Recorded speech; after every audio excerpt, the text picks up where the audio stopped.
I'm told to aggressively gavel tonight. Of course.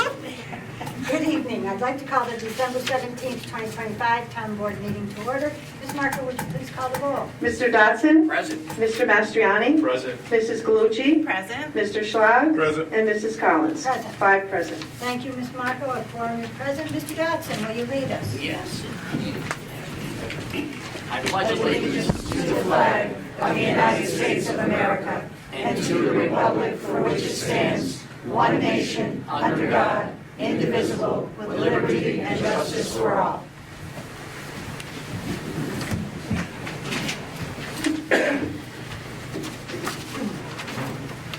Because tonight is my last town board meeting, there's a couple of things I'd like to say. It's been my honor and privilege to serve my town, and there are some people that I would also like to thank who have helped me through my 4 years as supervisor. Diane Marco, you have been invaluable to me, not only as a town clerk, but also as a friend. You are a wealth of knowledge and dedicated to the town residents. Thank you for your service. Meg Griffin, simply put, I could not have done my job without you. You have been gracious to residents and asset to our veterans, and nobody can put together an agenda like you. Thank you for your service. Joe Mastriani, you care deeply for Rotterdam. You have worked to improve the baseball fields and parks within the town, and you work tirelessly to enforce home rule. Thank you for your service. Terry Galucci, you work to bring businesses to the town and to ensure that businesses here are acknowledged. You also work closely with the Energy Committee on codes for solar and battery storage. Thank you for your service. Thank you. Ron Schlag, you listened to the residents and worked hard to make sure the town built a dog park. You worked with the Parks Committee. When residents wanted the ice cream trucks to be allowed back in town, you made sure it happened. Thank you for your service. Jack Dodson, you have been instrumental to all of our capital projects. Your experience and expertise on water and wastewater have been beneficial to the town. Your knowledge of bonding and budgets helped us to stay below the tax cap. Thank you for your service. I want to thank all the town employees. During my time here, we have had incidences that were unexpected, and they rose to the occasion. I have never had to ask for their help. They have offered it. So to all the employees of the town, thank you for your service. To all the new board members, Mr. Palameni, Ms. Madowitz, and Mr. DeSantis, I wish you all the best. Together with board members Galucci and Schlag, I look forward to a Rotterdam that continues to grow and prosper. Thank you all. Thank you.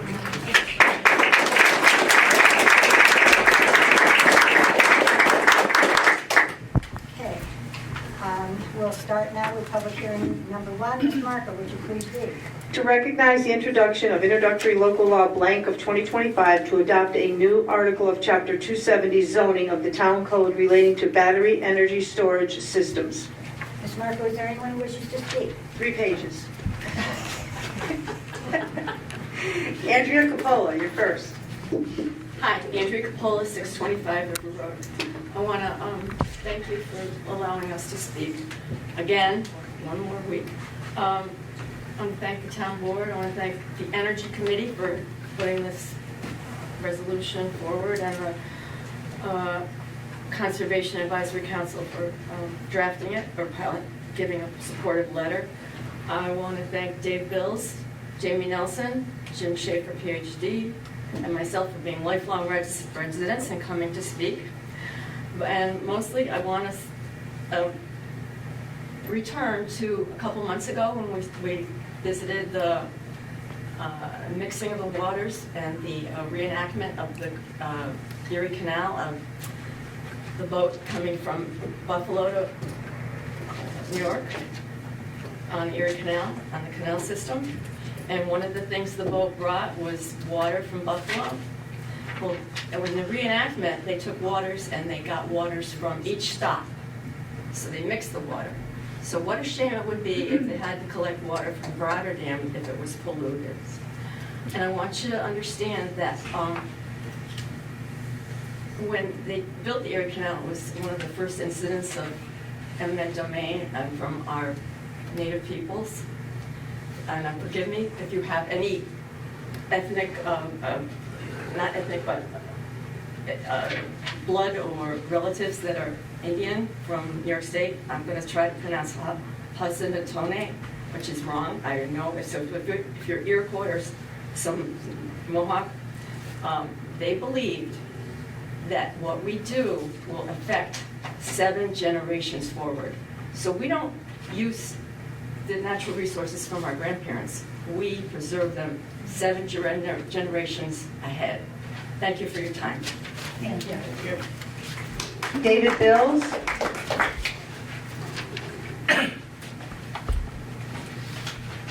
Hi, Dave Bills, 1390 Main Street, Rotterdam Junction, lifelong resident, and I'm just going to continue from what my 4 minutes ran out last time. We were talking about all about water with battery plants. Oh, one thing I want to go back to is I was on the Energy Committee, and I'd like to thank Joe Mastriani for getting us started. So, but we talked about water and battery plants. We forgot to talk about the plume, the smoke and all that. And that's probably what at the Moss Landing battery plant is what polluted 2 counties. So we got to look at that. These laws we're submitting are to protect our town. So when we looked at the overall Rotterdam, we said, where would it be safe to be put? And that was in I-2, Industrial 2, because the people that are in Industrial 2 are used to toxic spills. Most of the companies that are there, like SI, has their own fire department. They have their own water tower to fight fires. So this is where that stuff we felt would be safe. And as far as, you get variances. If you don't like the law, you go get a variance. It's like in town Rotterdam, you can't have a fence to higher than 4 foot. But you go get a variance, you need to have an 8-foot fence. And that's what you do, BJ's, they wanted to, we don't allow new gas stations anywhere close to our aquifer. So when BJ's wanted to, what did they do? They found a different plot, they changed the zoning. That's all we're saying is you gotta have laws in place to protect the town of Rotterdam. And these are good laws. In fact, the zoning commission lawyer, he said that the way this was written, he could protect Rotterdam from New York State. So we didn't want to be like the town of Amsterdam and Dwaynesburg and say, no battery. We said, this is where they should be. If they got a better place to put it, okay, let them go to the zoning board and the town board to change. It's not, but you have to have laws in place. It's like we have a solar field out in Rotterdam or Pattersonville. It's got no fence. It's got 6 panels with holes in it, sitting up on the ground, it's leaching into the aquifer, and we can't do nothing because it's in bankruptcy. We should have never let it get built until it was all up to code to start with. So I think all these laws are really what we need. As far as the 300 million, there was a formula for how we came up with that, and that was to protect our drinking water. Thank you. Thank you. Thank you. Patty Dowd?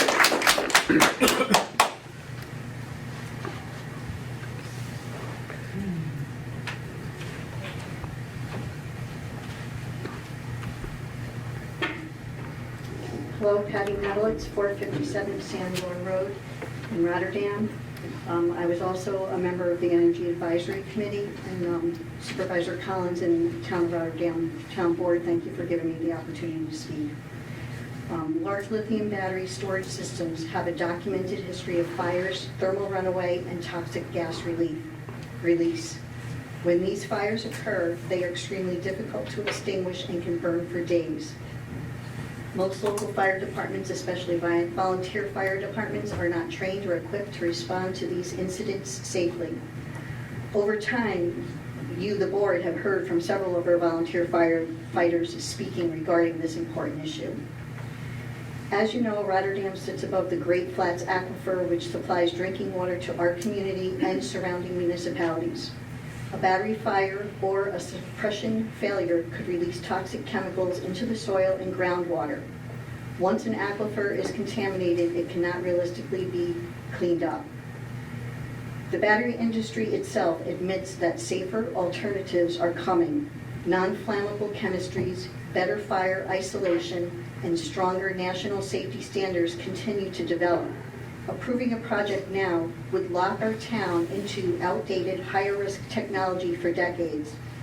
Our transmission lines are not going anywhere. In fact, they are on schedule to be improved. Rotterdam deserves to be on the forefront of the best technology. Look at the advancement in cell phone technology and flat-screen televisions. My first cell phone was bigger than a brick. Accepting this draft law as written is reasonable, precautionary step to protect public safety, our water supply, and our first responders while safer technology and clearer standards develop. We only get one chance to protect our aquifer, our residents, our first responders. Waiting for safer technology is the responsible choice. I'm reading, so Supervisor Collins, if I hit the thing, I'll listen for the gavel. This is a quote from the Association of Towns. The New York Association of Towns is troubled by the recent signing of A.8332-S.8012 into law. This bill shifts an additional tax burden onto local residents and further erodes the authority and fiscal stability of town governments. Local taxpayers should not be left subsidizing large-scale, multi-billion-dollar energy projects, particularly when these projects are already counted towards the state climate goal and benefits from substantial federal incentives. We believe the objectives of the Climate Leadership and Community Protection Act can be achieved without further undermining local tax bases or diminishing home rule. Town governments are essential partners in delivering a comprehensive solution to meeting the state's growing energy needs, and our members want to see renewable energy succeed in a way that is affordable, equitable, and sustainable. We hope to work together towards solutions that advance renewable energy while protecting the fiscal integrity of the towns that serve New Yorkers every day. Thank you. Thank you. Thank you. Nancy Pavish.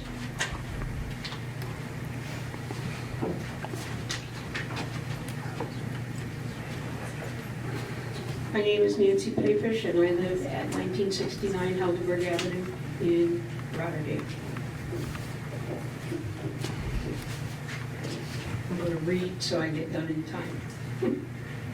To the board, thank you for tabling this battery storage issue for an additional week. You've given me time to consider other people's information and concerns more fully. Last week, a gentleman voiced his concern that if this ban is put in place, it will forever foreclose consideration of any project in the future. This simply is not true. If technology were to improve, the town board could revisit, review, and change this regulation as it routinely does others. That's why we have this governance board and system. Since last week, I spoke to one of the people that I spoke to is a local firefighter. He tells me if a car fire involves a lithium battery, he is trained to not attempt to put it out, but instead to allow that kind of fire to burn out. To the gentleman representing the BEST project, I have these questions. What town do you live in? Is there a BEST project of this magnitude in your town? If not, can you truthfully say that you would locate one in your neighborhood or town? I would like to suggest that you return to your company and demand a system be designed that cannot burn and that is housed within a containment structure which instantly shuts down operation and automatically seals inside all air and water, not if, but when a fire occurs. I am here again this week because after considering information I heard over the last week, I have changed my position. Protection of the aquifer is still high on my list, but so is the health and safety of my neighbors and all of the residents in Rotterdam today and tomorrow. This is not a question of whether you can protect us if there is a fire. The bottom line is, can you protect us when there is a fire? at a battery storage site? Currently, the answer is no. This issue should not be about proposed income or proposed jobs, nor about a worthless insurance policy which could never replace a damaged aquifer.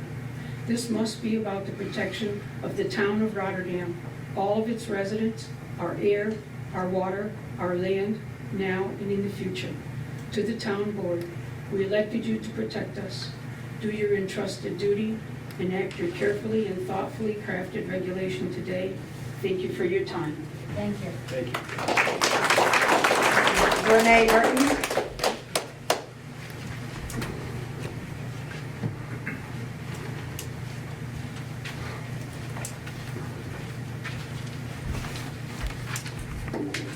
Renee Mertens, 2047, or wrong address, sorry, 2720 Maida Lane, Rotterdam. I just wanted to thank you once again for having a public hearing on important issues that face our town. There are many things that our town needs to consider. As many of you know, I have previously also served on the Energy Advisory Committee and was a part of the committee at the beginning of the BES, but I am pretty familiar with it. I did take the time to read through the entire code. It's a strong code. I love this code. I love that it gives favorability to the residents who wish to have EVs.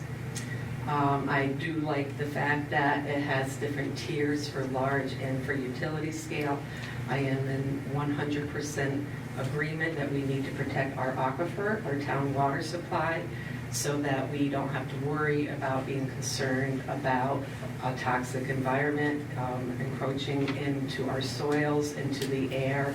We don't have to necessarily at this time worry about evacuating peoples in certain areas that utility scale particularly could impact the most. That we would need to have evacuations or shut-ins. These are all important things. What I really wanted to make a more important mention of is the loss of revenue to the town. I know Patty Madalitz had already made a mention of that for the real property tax law that our governor had just signed herself at the very beginning of December. That was passed by our legislature. I do not feel that this was wise. It is against home rule. We have the authority for assessment and for zoning, and they are overstepping with their long arm once again.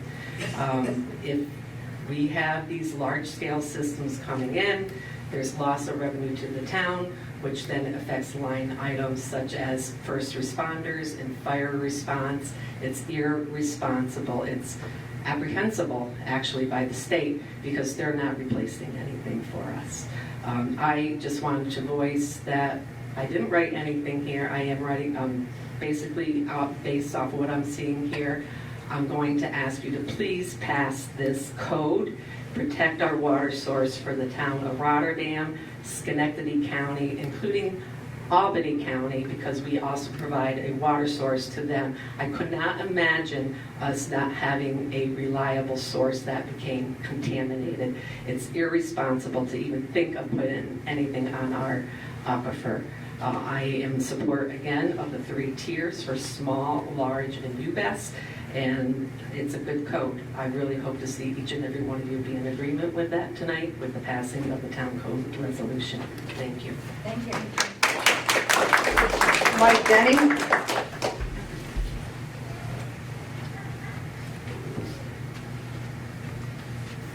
Good evening. My name is Mike Denny, 1146 Dunsville Road. I'm here as the representative from the Town Fire Chiefs. I'm the chairman of the Town Fire Chiefs Association.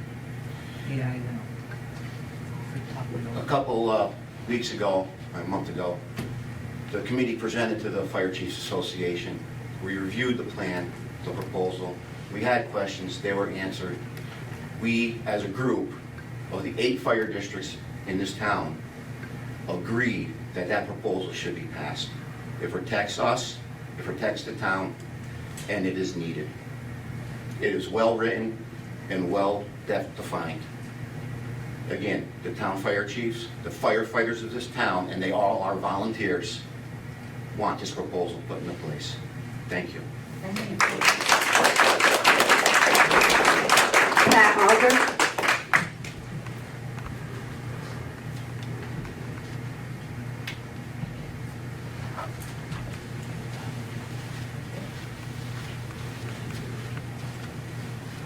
Hi, my name is actually Pat OJ. I'm sorry. 109 Long Pond Drive. I wouldn't be far from where the proposal of this storage unit would be. I'm very concerned about our water. I'm very concerned about the people that would have to fight to put a fire out. And I'm also concerned about what if the batteries needed to be replaced and something goes wrong with them. How do you even get rid of them? I mean, I don't think the technology has advanced enough to even consider putting that storage unit there. So I'm kind of new to the town. I'm concerned about our water, wildlife, and that, so that's all I have to say. Thank you. Jamie Lee Marino.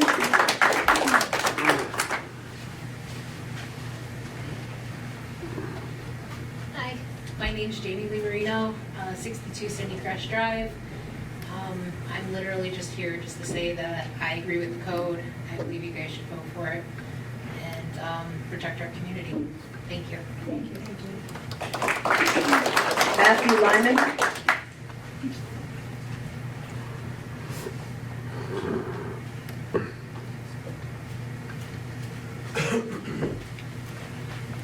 My name is Matthew Lyman. I live at 849 Gordon Road.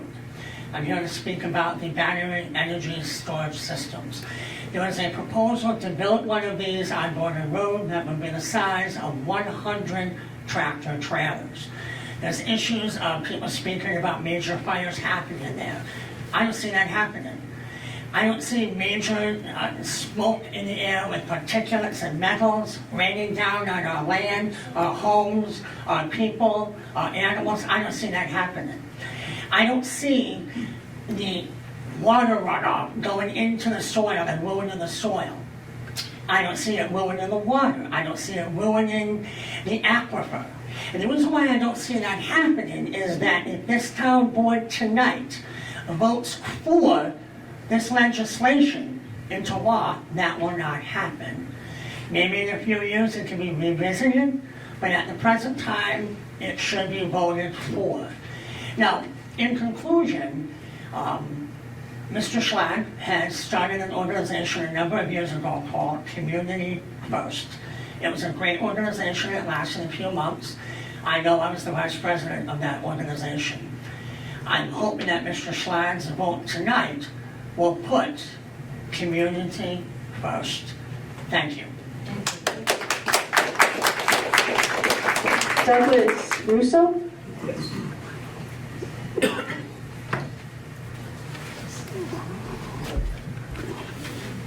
Good evening. I'm Douglas Russo. I live at 333 Princetown Road. I'm listening to everyone here, and I think it's beautiful. The community's out. They're fighting for something they believe in. They're putting the effort in. And I was here last week and I spoke. And while I was listening and watching, I looked at our coat of arms. Stronger through effort. With this zoning law and with this insurance, we don't get to give Zenobia an opportunity to put effort forward. We don't give them the opportunity to come up with a system of safety protocols, of anything we need to do to keep the water safe. We don't give them that effort. We stop that immediately. It's going to stop any other company to come in here and take a look at it. It stops our community to grow its economy, stops our community to get cheaper energy. I mean, we went into, as a community, we've grown solar fields all over the place, and it's been good for us. It's been great for us. Why should we stop now? I'm not saying Zenobia needs to have it right off the rip. If you don't pass this and you get rid of everything and you rewrite it, they might not do what we need them to do to have those safety protocols. It might not be good enough for our town and our community. But shouldn't we give a company an opportunity to do that? To show us what they can do? With this zoning rule and with anything else, we stop that completely. I agree with you. I want water. I drink the water every day. I live in Rotterdam. I go home and I shower with it. I don't want to die. But we got to give them the opportunity to give an effort.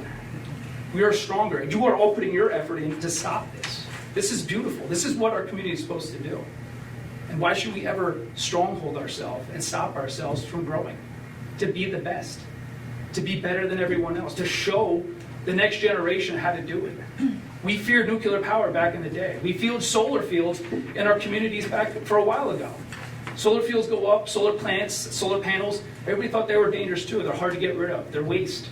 There's acids in those. We got past that. We figured it out. We know how to keep it clean. We know how to do it right. If we say this, if we pass this zoning rule now, we have this insurance, we stop any company from coming in to put effort forward, to try to come up with a solution, try to come up with a better way. We shouldn't do that. Let's not stronghold ourselves. Let's not stop ourselves from having the opportunity to be better. I agree with everyone here. I want clean water. I don't want anything to go wrong. But let's give them the opportunity, the effort. Let's give them the ability to show us they can do it better than everyone else. Why can't we? The United States has 49% of the world's BESS systems. Why are we going to stop it now? It's not going to stop. It might stop here in our community. It might be built in Albany. It might be built in Troy. Why not be the first? And why not be the best? Let's show everyone our effort. Let's show everyone that we can be the strongest and we can be the best. Stronger through effort. Let as a community, with the business, with the town, come up with the best opportunity for us. Let's make it possible. Whether it's them, Zenobia today, or another company tomorrow, let's give that company an opportunity to come there. I just want to say happy holidays to everyone. Thank you all so much for coming out. I really do appreciate all your voices. It's beautiful. But why can't we try and give ourselves an opportunity? Everyone have a lovely night. Happy holidays. Thank you. Thank you. David Diatorno.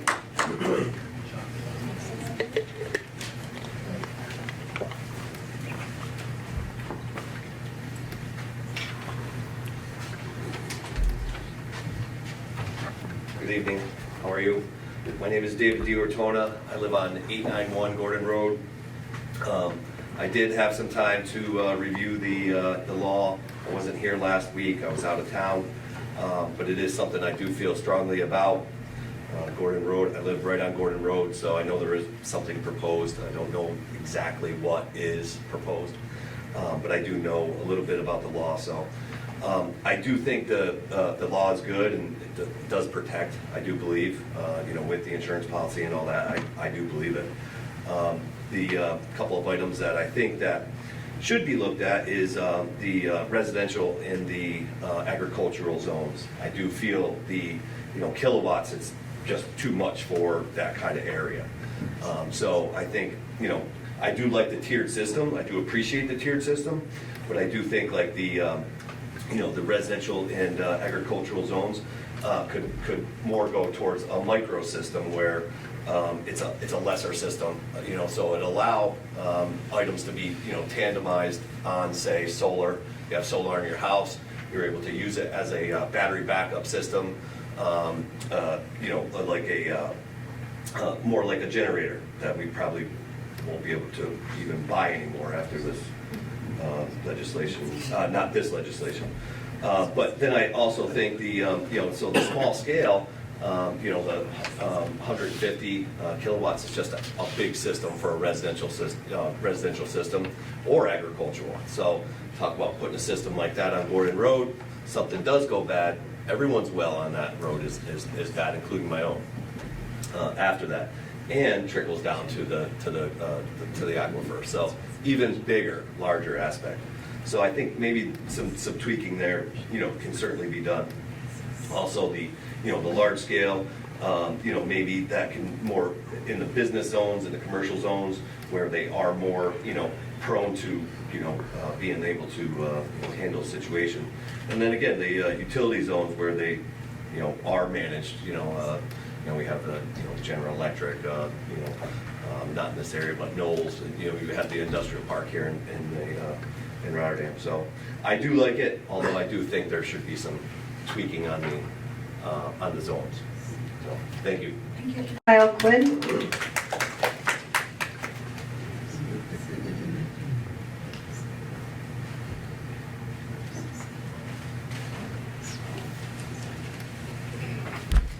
Good evening, Kyle Quinn, 807 Sanborn Road.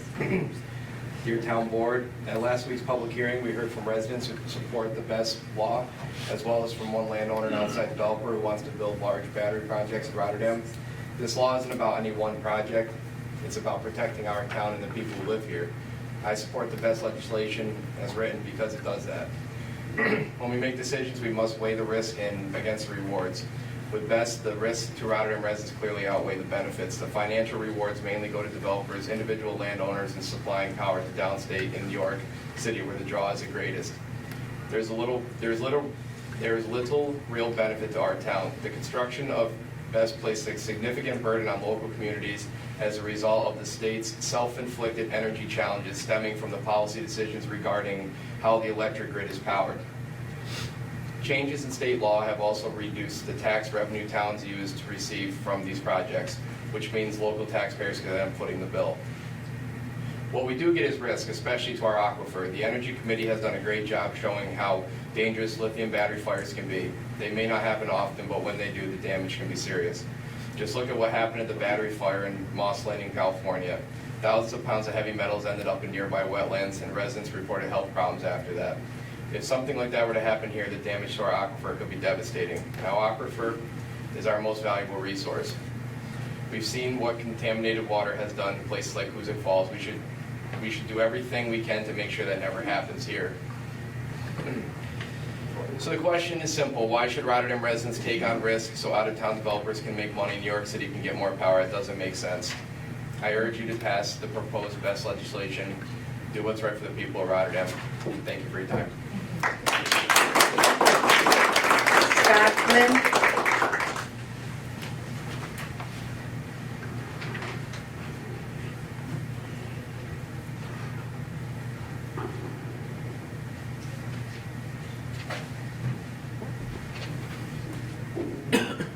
Good evening. My name is Scott Quinn. I reside at 1141 Upper Greg Road, a longtime resident of the town of Rotterdam. I'm a retired senior research scientist with the NYSDEC. As such, I am a member of the Rotterdam Conservation Advisory Council. I became a member in order to assist the town board with environmental decision-making, such as the issue before us. My comments are kind of focused on the aquifer and citing this this battery storage facility on the aquifer. They create a long-term public health risk that the board must consider. The Rotterdam Great Aquifer is a sole source drinking water supply. Unlike air pollution, which dissipates, groundwater contamination persists for decades, exposes residents through daily ingestion, the exact pathway by which environmental contaminants are known to increase cancer risk.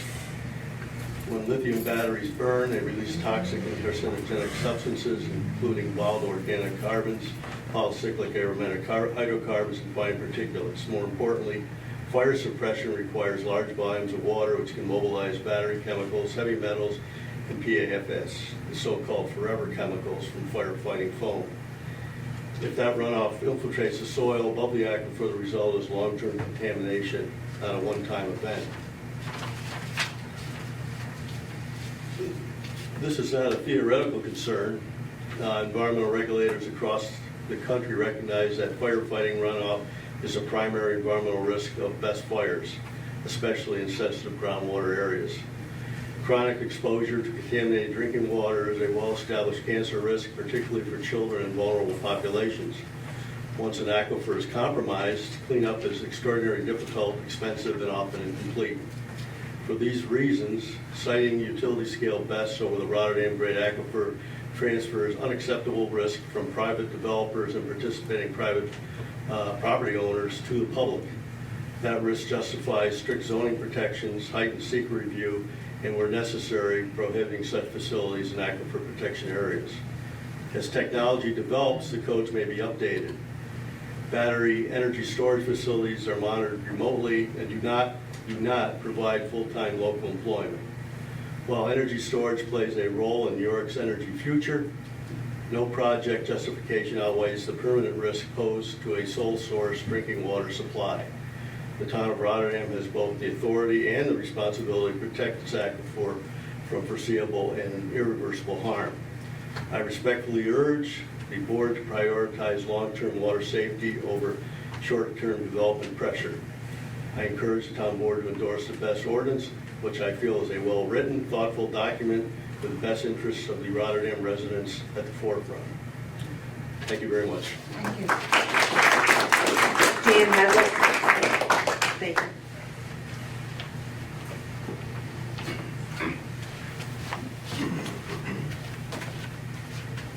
Hello, Dan Haladic, 1871 Elizabeth Street.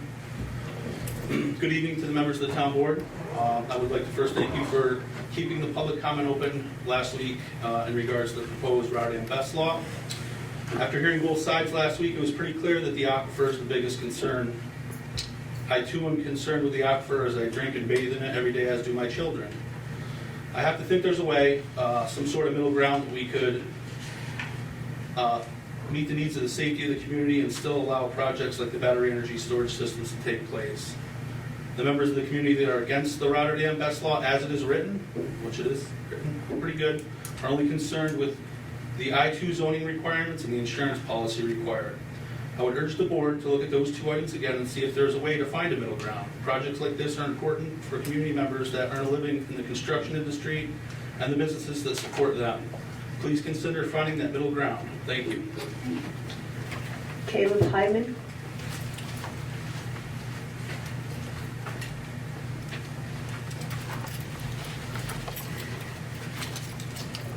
My name is Caleb Hyman. I'm a developer with Zenobi. I want to thank the board for keeping this public hearing open. As the board is well aware, we are opposed to this law for only two provisions. The I-2 zoning, which limits where these projects can be developed. As it stands, there's no transmission level substations zoned with available land in that district to be able to have any of these projects built. Second, being the $300 million insurance requirement. The industry standard is $20 to $30 million. So with those two provisions alone, this essentially bans any sort of BEST projects in the town of Rotterdam. In terms of aquifers, fire protection, runoff, we are in support of all of those provisions. We agree to those as written in the law. Those are at the forefront of any project that we develop because those are always the main concerns. We've dealt with these in other projects. There's another project in New York that we're developing right now. We have a valve that we can shut off in the event of a fire to completely stop the flow of contaminants outside of the site area. We're not building or trying to build a project in any sort of aquifer. So the ask here tonight is relatively simple. We want the board to leave the door open, or cracked at least, for the development of BEST projects so that we can continue to communicate with the town, understand community concerns and the board's concerns, and present a special use permit application to the board. As the law is written, it completely closes the door to any sort of special use permit application because of I-2 zoning insurance requirements. Not asking for members of the community or the board to trust myself or Zenobi right now. Our ask is to open the door for us to gain that trust, right? We have to prove to the community, to the board, that we can build this project safely, we can address all the concerns, we can hire the best engineers, we can work with the fire department to ensure that everyone is prepared for this project. If we can't do that, deny the project. The board should have the right to deny the project if we don't meet those needs. So what we're asking for tonight is for the board to revisit the I-2 zoning designation, the $300 million insurance requirement, and we hope that the board does not close the door to BEST projects by passing this law. Thank you. Thank you. Henry Gerhard.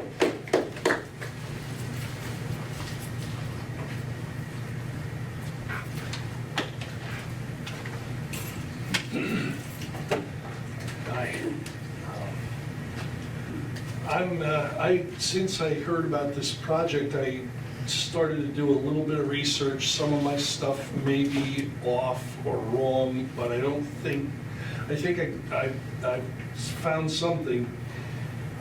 Lithium-ion batteries, when they're built, they started, when you charge and discharge them, they grow these dendrites. They're like crystals that go between the anode and the cathode of the battery, positive and negative end. These things grow, and eventually they break through the barrier and cause a short circuit, which could cause a magnesium flare, and you can't put it out. That's the worst case scenario. The best case scenario is the battery just doesn't work anymore. That's lithium ion. Lead acid batteries, they age. You can't. The problem with the existing technology in lead acid batteries and lithium ion is they age and they die. They go defunct.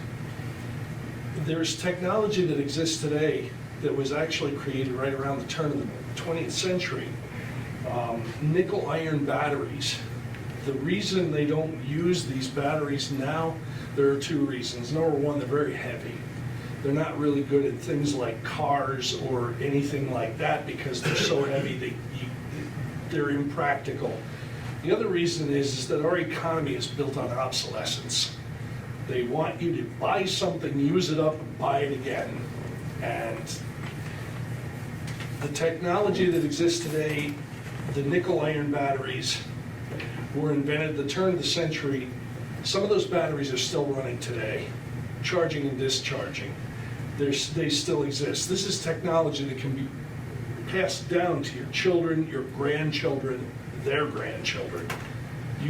If you leave it, if you freeze it by accident, if something happens to it, you freeze it, you thaw it out, you clean the inside of the cell with distilled water, and you replace it with the potassium hydroxide, and it doesn't degrade. You recharge the battery, and it's fine. This technology exists today. It's just not super profitable for people that sell batteries. But it's chemically inert. You don't have to worry about a terrorist being attracted to the place and firing a high-powered rifle at it to start a fire that can't be put out. You don't have to worry about your aquifer being damaged. You don't have to worry about any of that. This technology exists today. And if this code that you're writing allows for the use of this technology, we really should be using it. We should be looking into it, because the kind of thing that you're talking about, building batteries in a place, you're not going to be moving it. It's going to stay there. It's going to sit there. Maybe you build a couple floors. I'm not really too sure about it. But the technology exists. It exists today. It's just not super profitable for battery companies. And the guy who invented this built a factory down in Schenectady at the turn of the century. It's called an Edison cell. He invented it. So that's everything. Thank you. Thank you. James Nelson.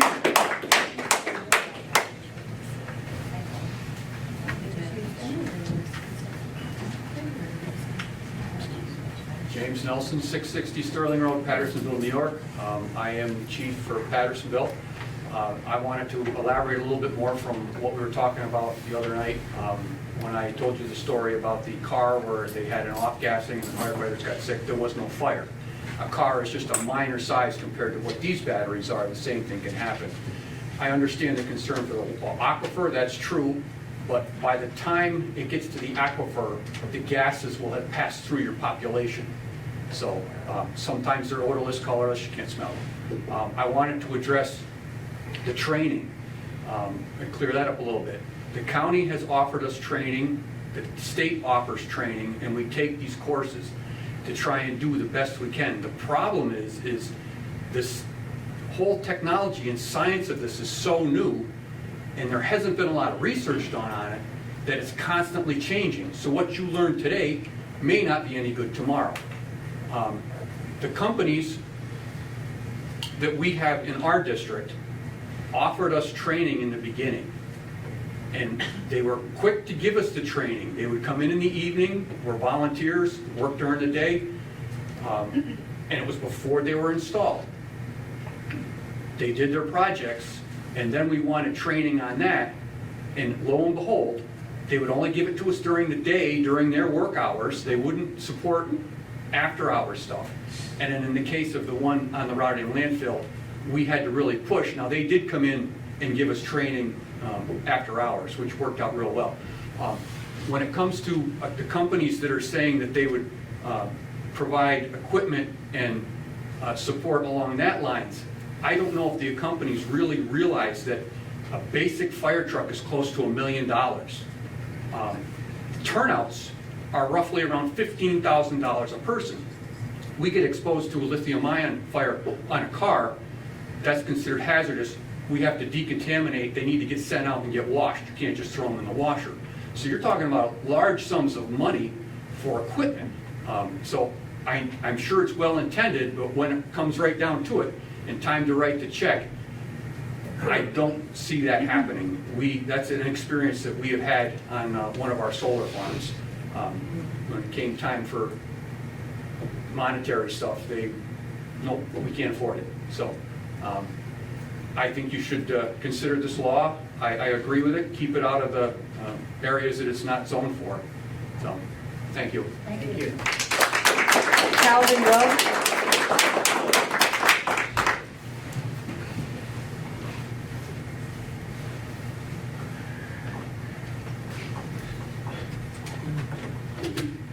All right, good evening. Calvin Rugg, 1107 Sunrise Boulevard here in Rotterdam.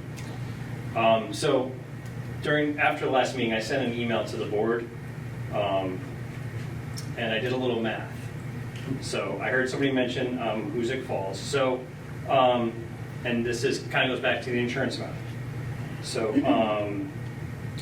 that event in Hoosick Falls, there was 3 agreements or settlements from 4 Fortune 500 companies. It was in a total of $250 million. And so Hoosick Falls has 4,500 residents. Rotterdam has 25,000 residents on the water source. So if I do a little math, so Hoosick Falls, that amounts to $29,833 per person, which isn't a lot.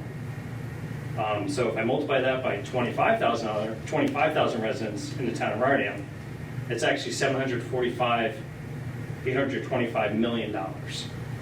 So our local law is only asking for $300 million. So we're short $825 million. And I just heard that their policy is only going to be $30 million.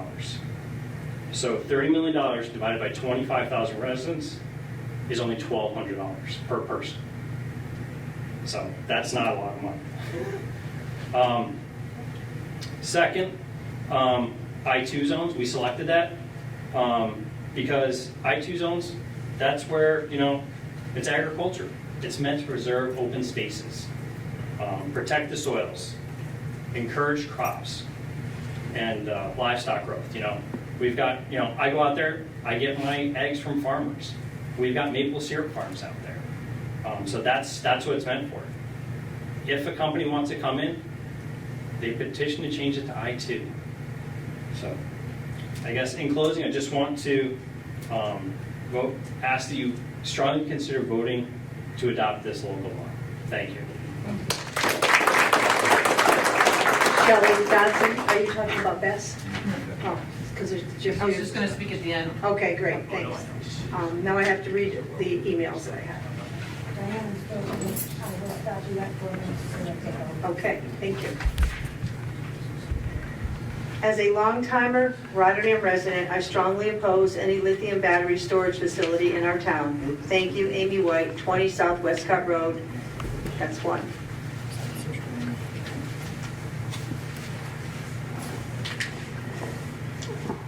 Jeffrey Holtalen.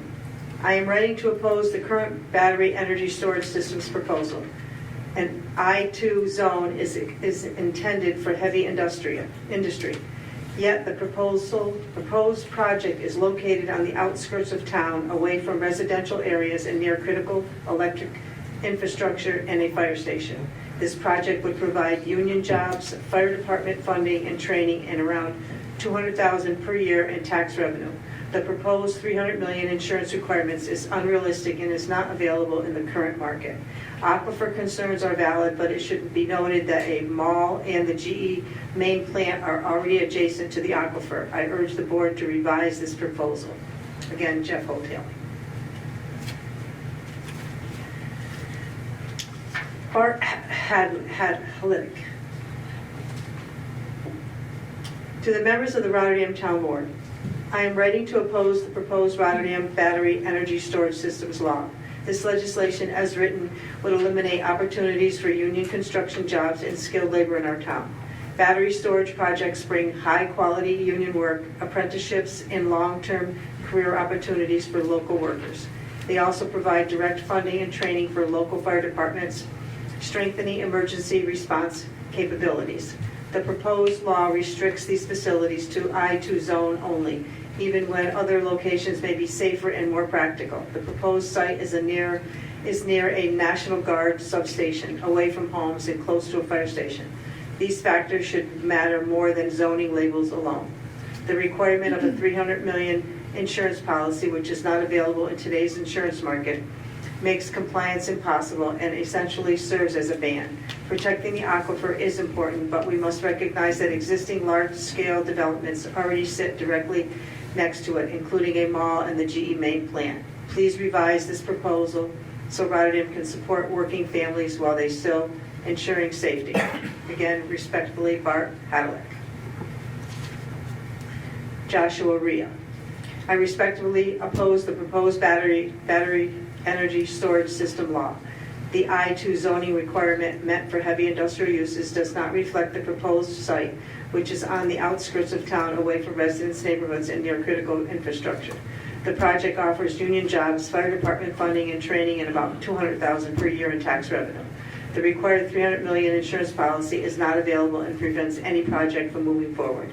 Aquifer concerns are understandable, but existing developments already sit next to it. I ask the board to reconsider this proposal. Joshua Rhea.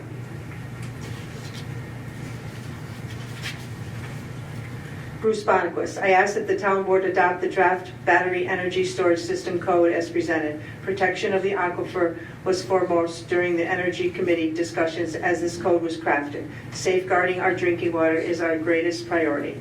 At the same time, the energy committee viewed both a newly enacted solar code and the draft BESS code as living documents.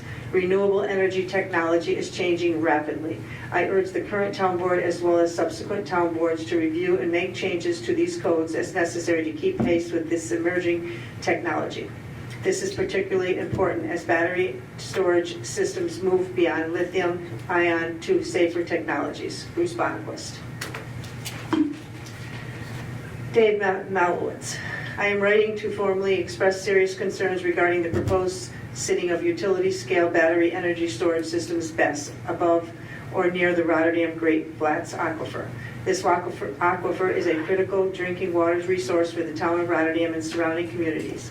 Placing large-scale lithium-ion battery infrastructure over a sole source or primary aquifer presents unacceptable risk, including fire and thermal runaway risk. Utility-scale lithium-ion batteries are known to experience thermal runaway events that can burn for days, release toxic smoke, and resist suppression.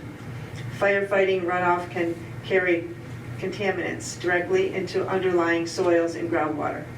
Groundwater contamination, batteries, heavy metals, PFAS from firefighting foams, and other hazardous substances pose long-term contamination risk if released. Once an aquifer is contaminated, remediation is extremely difficult or impossible. Flooding and stormwater vulnerability.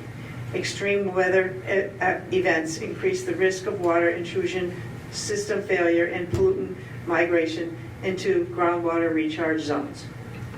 Inadequate emergency response capacity. Our local fire departments lack the manpower, equipment, and training required for large-scale battery fires, increasing the likelihood of uncontrolled incidents. Additionally, we cannot risk the death or injury of one of our volunteer first responders.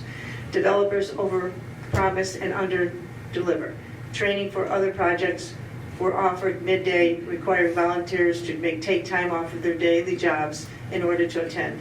Irreversible public health consequences. Drinking water contamination would impact residents, businesses, agriculture, and future generations. While energy storage may play a role in grid modernization, it should not be sited in locations where failure would threaten irreplaceable water resources or impose danger to communities. Alternative locations that do not overtie critical aquifers must be prioritized. The wind is Sorry about that. The wind doesn't always blow, the sun does not always shine, and the batteries last 4 hours. Rotterdam should invest in a reliable electricity source and not intermittent. The Rotterdam Junction 5S and Rice Road solar panels have been covered in snow for many days in the past few weeks. When one panel is shaded, the entire road does not generate power. Solar and wind have huge footprints for little output. We should save Rotterdam's power lines and interconnection access points for the future when battery technology is developed. Right now, the developer and participating landowners make the profit at the community's expense. Non-participating properties are devolved. Said no one to this realtor ever. Find me a nice piece of property overlooking a giant solar array, some explosions lithium-ion batteries, and a humming substation would be a plus. Thank you for your time and consideration for this serious public health and environmental issue. Dave Malowitz. I'm writing in concern, it's Timothy Gaffney. I'm writing in concern with this best energy storage system that's being proposed in the town. I do support restrictions on this. Looking at surrounding communities in our state, these systems have been rejected or still pending further studies. The BESS or any green energy initiative. I view our short-term and not a long-term solution. The technology is still new and still needing further development. From the research I've done, BESS has an average lifespan of 10 to 15 years. After these facilities go dormant, there is the question of how to dispose of it and what's the long-term consequence of letting it sit dormant. These companies establishing these BESS are just up and coming, and what's their sustainability like for the future? Will another company pick up their product to make sure BESS isn't another ghost building in our town? I feel we need to hold off and have BESS being established in our community until further study is done and more answers to our questions, with making sure that there are safeguards in our future. Thank you for your time, Timothy Gaff. That's it. Is there anyone else that wants to speak on public hearing number one? No. Molly, I just want to say a couple words. I want to make it clear to everybody that these documents, this law, it can change. It's a livable document.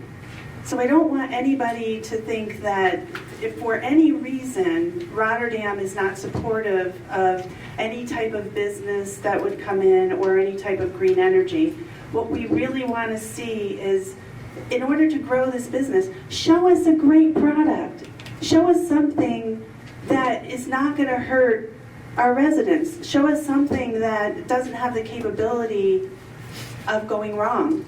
And when somebody shows us that, I'll be the first one. I'm completely supportive of businesses. I'll be the first one to jump on it and back that company, back whatever company.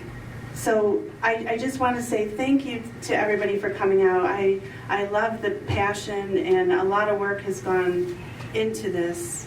And I, for one, don't want to take, you voted for me to support you and to do everything that I'm hearing you want us to do as a board. And I don't want to take responsibility for anything that could potentially hurt our residents. So show us a great product, and we are going to be thrilled to support those businesses. Thank you.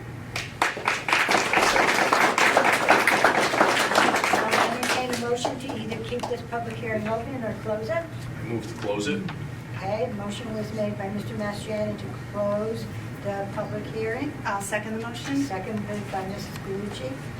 Clerk will call the roll. Mr. Dodson? Yes to close. Mr. Mastriani? Yes. Mrs. Galucci? Yes. Mr. Schwab? Yes. Mrs. Collins? Yes.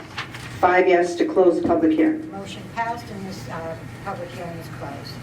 We'll now move on to privilege of the floor. Ms. Marco, is there anyone who wishes to speak? Brenda Terosian?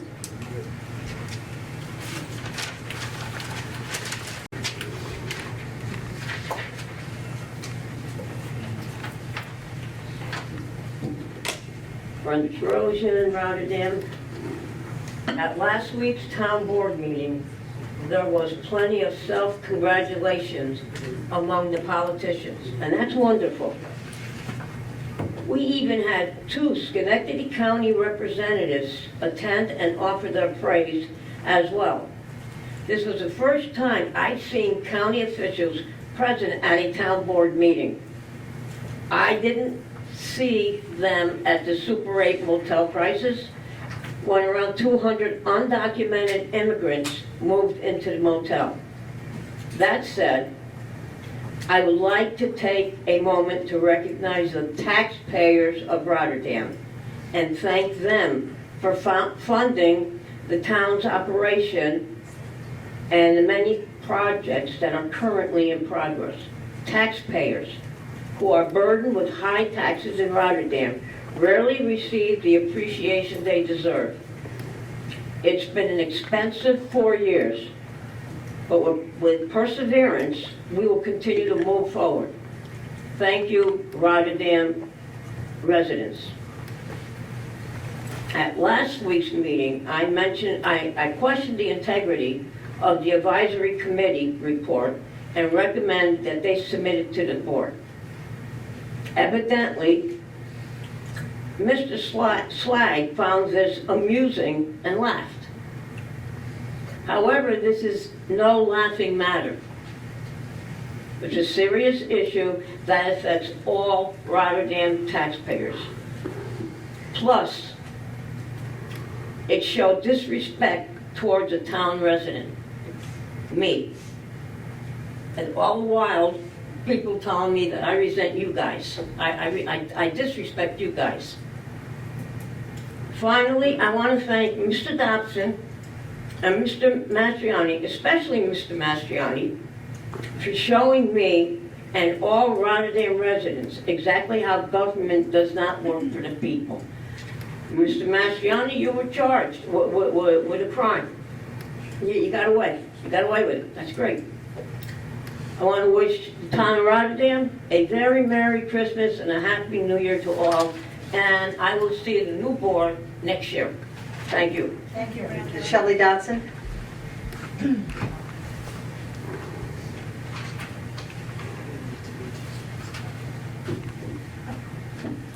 Good evening. I'd like to thank the board, especially Molly Collins for her service. You did a great job. You worked many hours tirelessly. Jack, you were a great asset. You are a wealth of knowledge when it comes to all the projects for the engineering and working on so many things that are going on in the town, the much needed upgrades to our infrastructure. Joe, thank you for your service. We appreciate you. Diane Marco, thank you very much for your service. You've been here, I don't even know how many years? 23. Yeah, 23, but who's counting? I wish you much rest in your retirement from your position. And when it comes to this, the BEST program, I've been listening all night. I'm not familiar with the company. I don't know if this young gentleman lives in Rotterdam that is here representing the company. But I've noticed with these solar projects and these battery projects, they come into towns and find property that they can get more inexpensively. They promise for jobs. Most of the time, I think they bring in, they're very technical, skilled jobs. They're not hiring. I don't know how many jobs Rotterdamians are going to get out of this project. And after it's built, they'll probably have a handful of people to oversee the running of it when it's running. But it's not going to bring, all these jobs for the town. I think that's false to say that it's going to benefit the community with jobs. And I think that the risk, why should we give a chance for somebody to prove themselves? Like, come in with a good project. I don't think that the insurance is too high. I mean, it's our community. I think the best laws should be passed. It can be, like Terry mentioned, it can be changed. And it's a living, it doesn't have to be set in concrete, but maybe this just isn't the right time for this particular project in this particular location. Merry Christmas, Happy Holidays, and thank you. That's it. Okay, there are more ending privilege on the floor. We're moving on with our resolution. Give me a second here. Okay, our first resolution is Resolution 381 of the year 2025. The clerk will read. Accepting town board meeting minutes. Okay, is there any discussion? Do I have a motion? I'll make that motion. Motion by Mr. Johnson. Do I have a second? I'll second the motion. Second by Mrs. Galucci.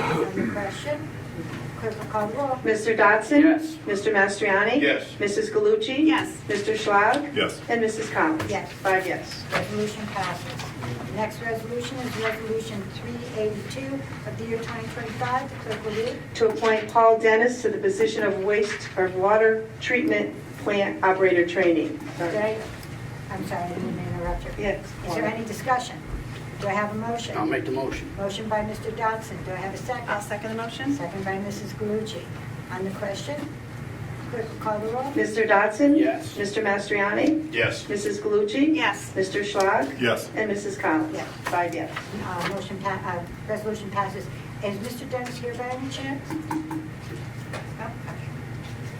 All right, our next resolution is Resolution 383 of the year 2025. The clerk will read.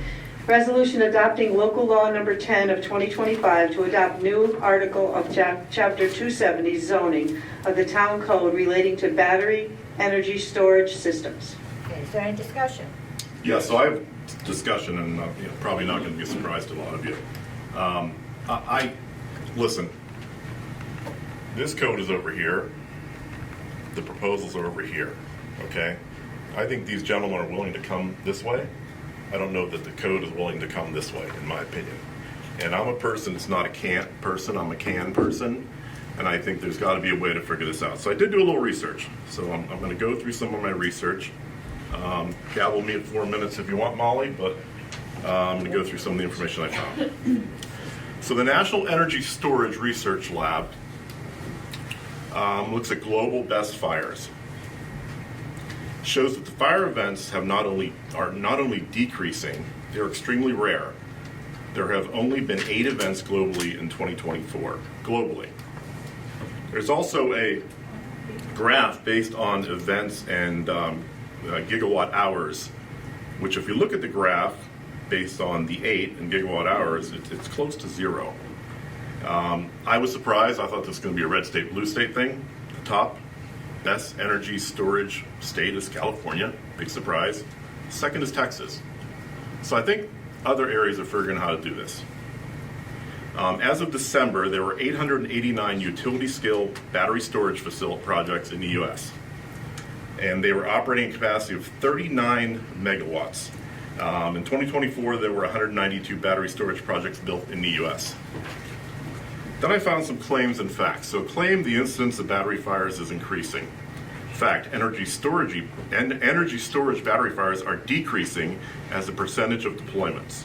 Claim, today's larger battery systems use tens of thousands of cells, so fires are inevitable. Fact, cell failure rates are extremely low. The safety features in today's designs further reduce the probability of fires. It talks a little bit about the use of lithium iron phosphate compared to nickel magnesium cobalt technology found in EVs. So we talked a lot about EV fires. Lithium, sorry, I've got to read this because some of this tongue ties me. Lithium phosphate LFPs, cell failure results in less energy release and lower probability of fire. Fact, e-bikes and e-scooter fires have resulted in deaths, so large battery for energy storage may be even more deadly. Fact, no.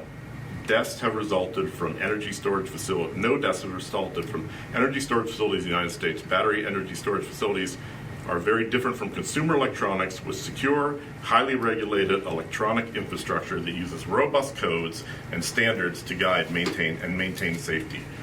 claim battery fires emit toxic flames or toxic fumes to pose a risk to the community. Facts. The past incidents demonstrate that fires contained within a facility and that the air quality in neighboring areas remains at a safe level. Laboratory test emissions, lithium-ion cells in thermal runaway shows emissions are similar to those in plastic fires. During an ESS battery fire, only trace amounts of chemicals are detected in sampling around the event. The overall air quality remains at a safe level. There was, during a Tesla Mega Pack at Moss Landing in California, air quality tests showed no hazards to human health. I did a little bit of information on the, the industry standards compared to what's being asked from an insurance standpoint. It's way out of whack. It's not even close. There is a calculation for that as well. So listen, to me, there's been dangers to the aquifer for a very long time. You've had railroads carrying toxic chemicals, 890 trucks transporting toxic chemicals, Schenectady International, GE, Knowles Energy Plant. There's many septic systems. People have mentioned them all. I can only, and I get it sounds very daunting and it's very fearful, and I can't disagree with that. But what I will say is, what would happen if we decided not to build the railroad? Maybe not let GE come in. Maybe Knowles shouldn't be here. You got to figure out a way to work around these things, and there's got to be a workaround. I'm not saying, there's not a workaround, but I think that there are opportunities. I mean, Ms. Galucci mentioned that, we would like to offer what the company has to offer. I would question, was the company ever offered to come in to see what their technology showed? I don't know. I don't know if you gentlemen were ever involved in any meetings with the town prior to just coming to this, this town board. A couple things. So the proposed site is in Zone 4 of the watershed, which is the outer edge of the aquifer zone. So there's 4 different zones, and the larger the number is the further you get away from the actual aquifer. This is on the outer edge. This is the map of the aquifer, and this is an area circled in red where this proposed site would be. That's one. I do believe that there will be revenue for the town and schools. And as a town, yes, I'm elected to protect the town, but I'm also elected to spur economic development and new tax opportunities that would come into the town. So it's a balance. And I think there's got to be a way to look into this. I did look into the company. One thing that I did find, and I'm thinking, is what's Zenobia? Are they a new startup? Did they just start last year? No, they've been around since 2017. There have been no fires since their inception, with 1.3 gigawatts in operation or construction. No water contamination events since the inception in 2017. They designed best sites with full water containment during emergency events, making sure that water is used to close the loop and system support for fire events. To me, this seemed very rushed. We got a new board coming in, and anytime I see something that seems like a rush job, my antennas go up. And it seems like this is an urgency to get this pushed through, which is fine. It'll probably pass tonight, but I think there has to be a way to try to work around this. I think that it's like when you're writing a movie and you start with the ending, and then you write the whole script to support the ending. I think that this code was written with an ending in sight, and everything was written around to support that ending. And it's suspect to me. I don't disagree. I mean, yeah, we could bring it back, we could pass it, and we can change it. Will we? I don't know. I've heard that before. I don't know what the appetite would be for that. You're going to end up in the same situation with the same people coming and saying the same things. I just think that the technology may be there. I just think that we don't know. And I would ask that we hold off and let the new board look at it and not push this through 2 weeks before the end of the year. That's all I would ask. And I would ask that these gentlemen get a chance to discuss with the people that are concerned their technology and what they offer. For instance, fire training, fire equipment.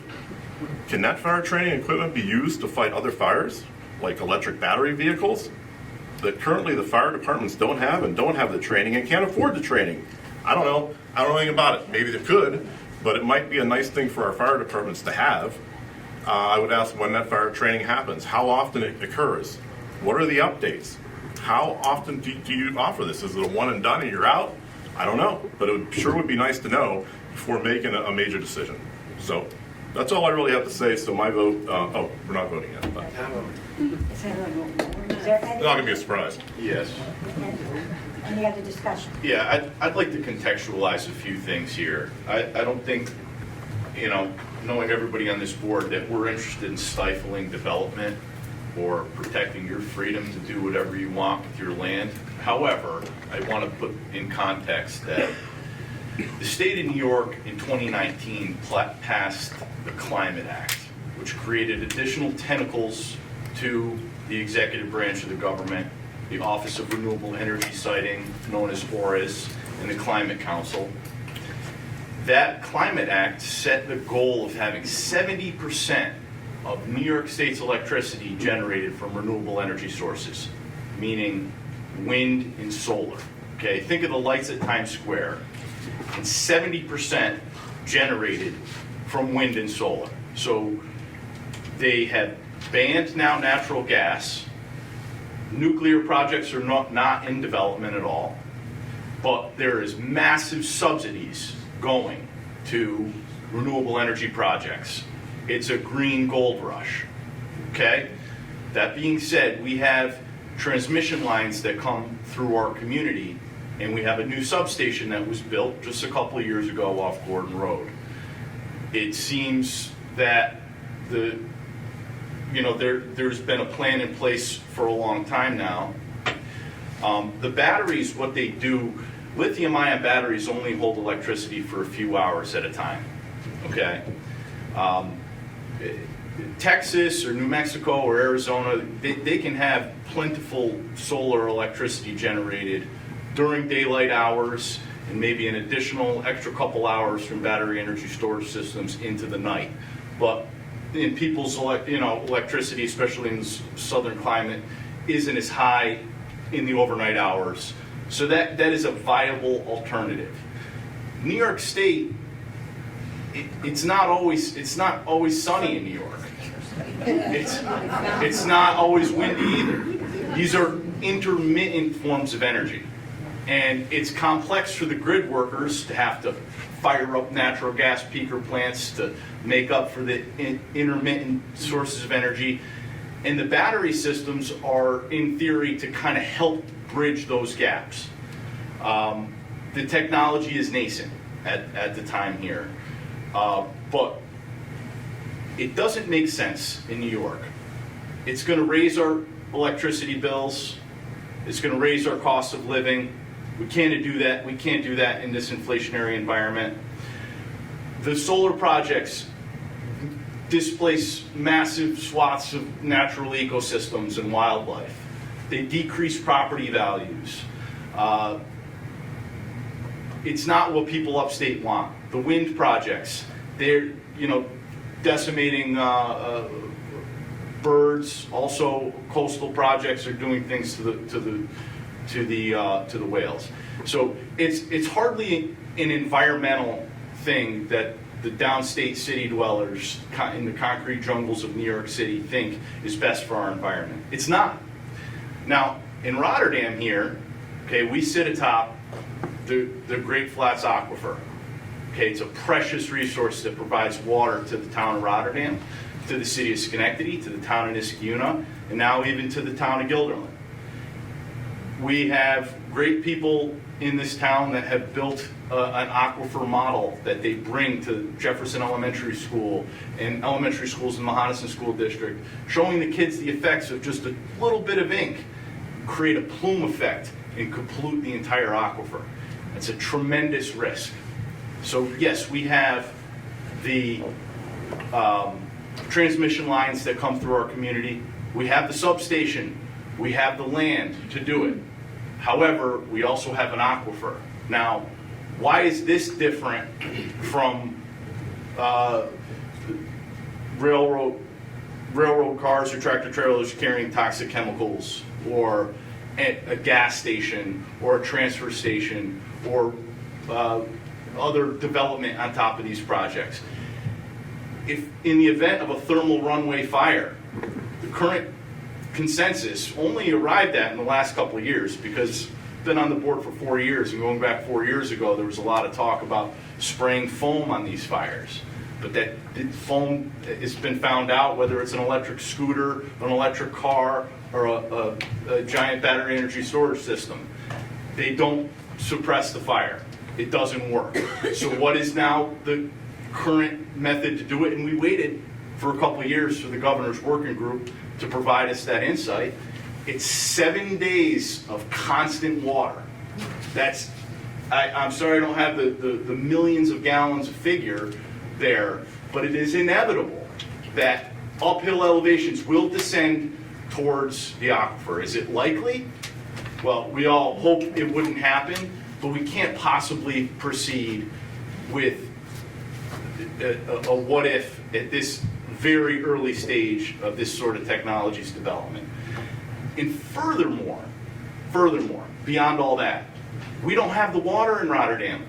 We don't have the water delivery infrastructure. We have limited sprinkling and watering hours in the summertime, and we have massive water main breaks all the time. We have been working hard for 4 years to try and overcome that shortage that we have in our basic water delivery infrastructure.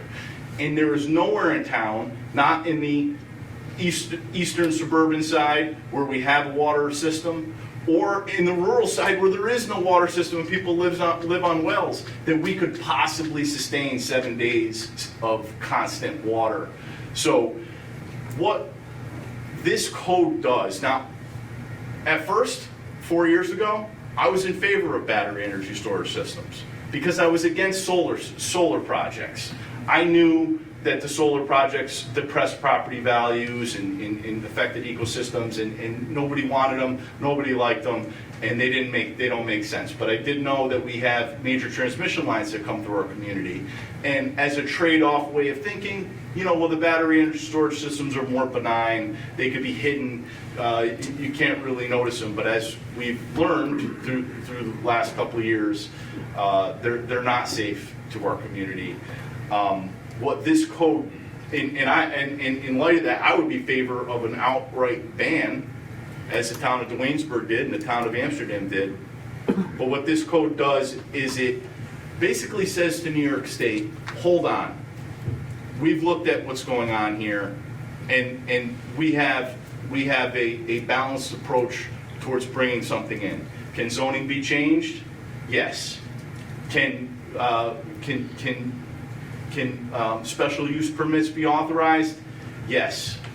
But the technology has to develop. Now, I'm sorry I forgot your name, Mr. Russo. Your comments were, give Zenobia the opportunity to experiment, to try their technology and see how it works so that it can be developed.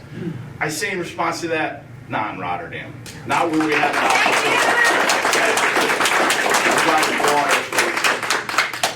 hundreds of thousands of people. So. Is there any other discussion? Guys, how many gallons of water have you used to put out your fires? 0. You've had none. I mean, again, listen, Joe, I get it. There's got to be a way to work around this, and to look into it. Give them the chance. Meet with them. Nobody's met with them. They get 4 minutes to discuss what they need to discuss at a clip. I'm going to say that is not true. The town board did, not the board. Molly and I did meet with Zenobia. We have talked to them probably a year ago, and more than once. So that's independent of, did we meet with them? Yes, they did tell us what their proposal was. Here we are, working on the best legislation. Well, no, you got their proposal, but do we understand their technology? Did the people that wrote the code understand the technology?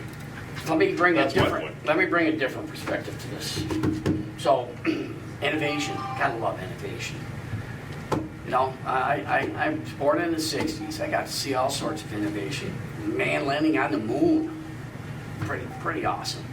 I got to grow up in a generation where, geez, the personal computer came out. Unbelievable. Changed my life. I get to deal with it my entire life. Then lo and behold, the cell phone deal comes out. Man, it's better than a personal computer. Okay, now we have to live with AI. AI's coming. AI wants energy. Okay, so we got to deal with that energy now. Okay, all those things involve innovation. You know, we gotta love innovation, but does innovation come with a cost? I said I grew up in the '60s. Well, I could not understand why municipalities dumped raw sewage in the Mohawk River. Why would we do that when communities along the Mohawk River drink that water? Geez, it took us to pass the Clean Water Act because someone realized that, geez, dumping raw sewage and industrial chemicals in the Mohawk River, it's not a really smart thing for the humanity to do. We had chemical companies, innovation, love GE. There's many other companies besides GE that dump PCBs and mercury in the Hudson River. What did we do? We spent generations of cleaning up these chemicals. You know, we lost our eagles, okay? You know, they couldn't hatch eggs because of these chemicals. I go on in my career, I'm a civil and environmental engineering major. You know, what an awesome career. What have I done in my lifetime? I couldn't tell you the number of jobs that I've done that are cleanup of man's innovation. Starting out with contamination caused by ethylene glycol from de-icing planes from the government at Griffiths Air Force Base.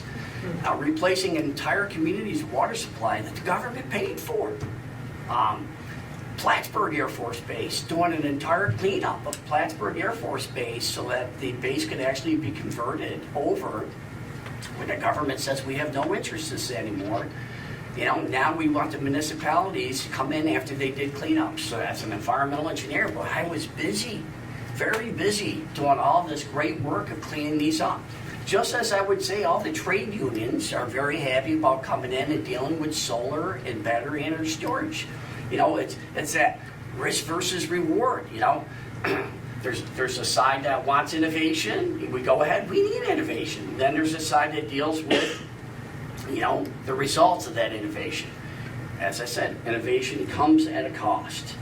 As a board member, I had to deal with development in our town. Development coming into our AFR districts and saying, we would like to put in a development in here that involved potentially contamination of the public water supply. And I thought, geez, it's great that we got wellhead aquifer protection regulations. The county has regulations, okay? That doesn't mean the best of the best can come in and say, hey, Mr. Dotson, we can prevent contamination of your public water supply by containing any chemical spill that we have in your zone 2. And I looked at him in the face and I said, I'm certain you can, because as engineers, we can engineer anything. But I will say, I couldn't tell you how many well source sites that I've cleaned up with MTBE contamination because of a gas station that was sited near a public water supply. And when it was contaminated, what did we do? As engineers, we went in there and we could treat that. Just like we could treat forever chemicals that we're dealing with now. We have forever chemicals in our water supply. It's there, we've already detected it now. We have technology that allows us to detect to the trillions. And we're finding these chemicals again that man produces, ultimately recirculate right back to us in our public water supply. Wastewater. We're dealing now in a big issue in wastewater with sludge. So mankind being innovative and stuff, we usually would take sludge. We use cow manure on fields, good nitrogen and phosphorus helps to grow that corn.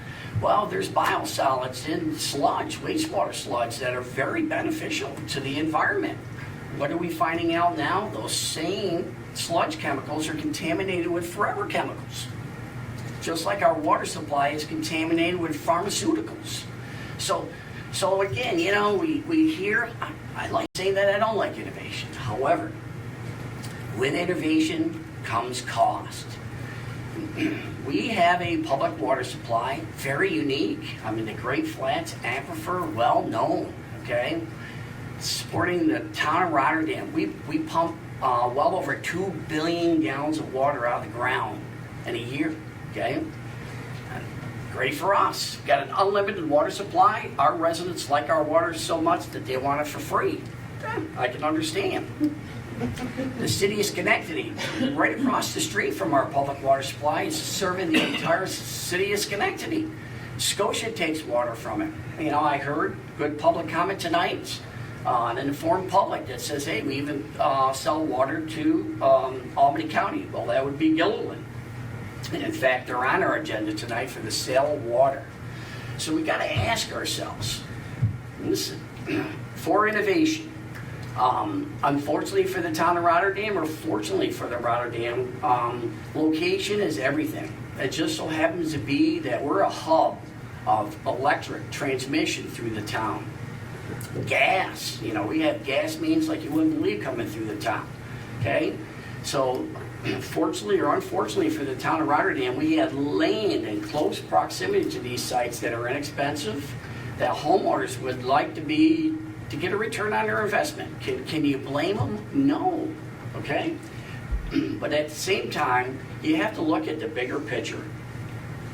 As I said, our aquifers are constantly, okay, having to deal with mankind relative to solar. We had to fight a solar project that they were going to put on our Rotterdam Junction, okay, well field. It took 1.5 years to get it through the state health department, and they finally came back and said, no, you can't do that. You can only put so much there. So in my mind, there always is going to be this back and forth relative to risk and reward. Does the town of Rotterdam, just the town of Rotterdam, do they really want to approve a project, okay, that has this kind of impact potentially on the public water supply? You know, that's the board. You know, we've taken not as I heard in this meeting, a rush job. Oh, if I could tell you how many times I've read this local law and edited the local law. You know, as an engineer, did I see things in there in the beginning and I'm like, nah, you guys are crazy to add this stuff in there. When I read $300 million worth of insurance, and you know, rightfully, I heard tonight, well, geez, that's like 30 million, 20 to 30 million.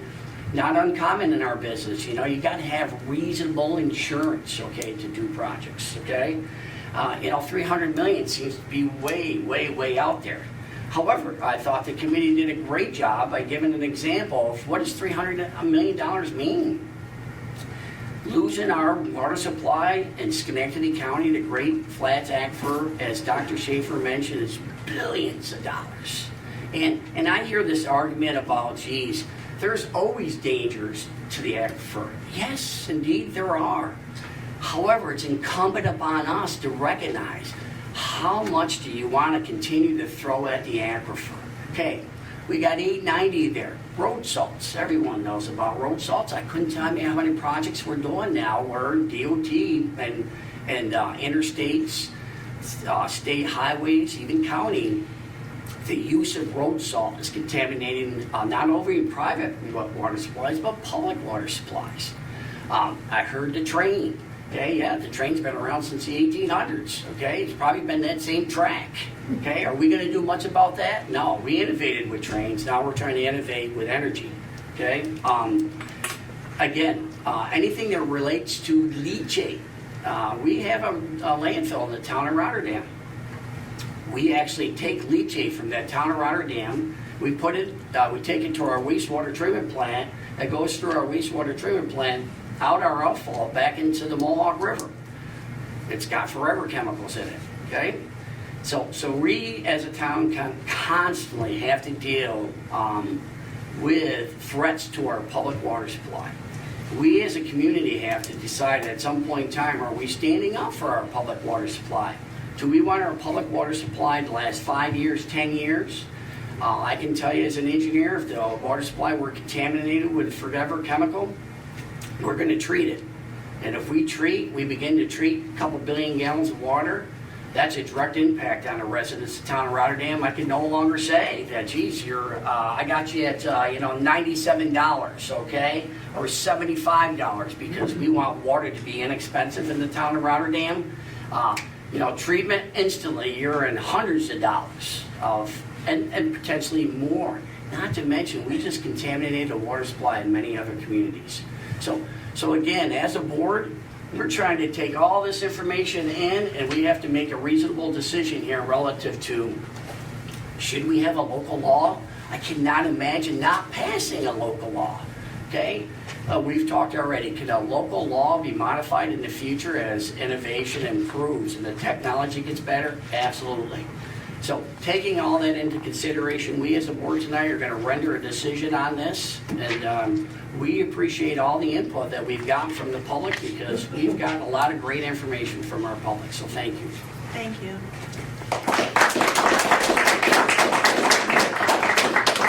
Any other discussion? Do I have a motion? I'll make the motion. Motion by Mrs. Galucci. Do I have a second?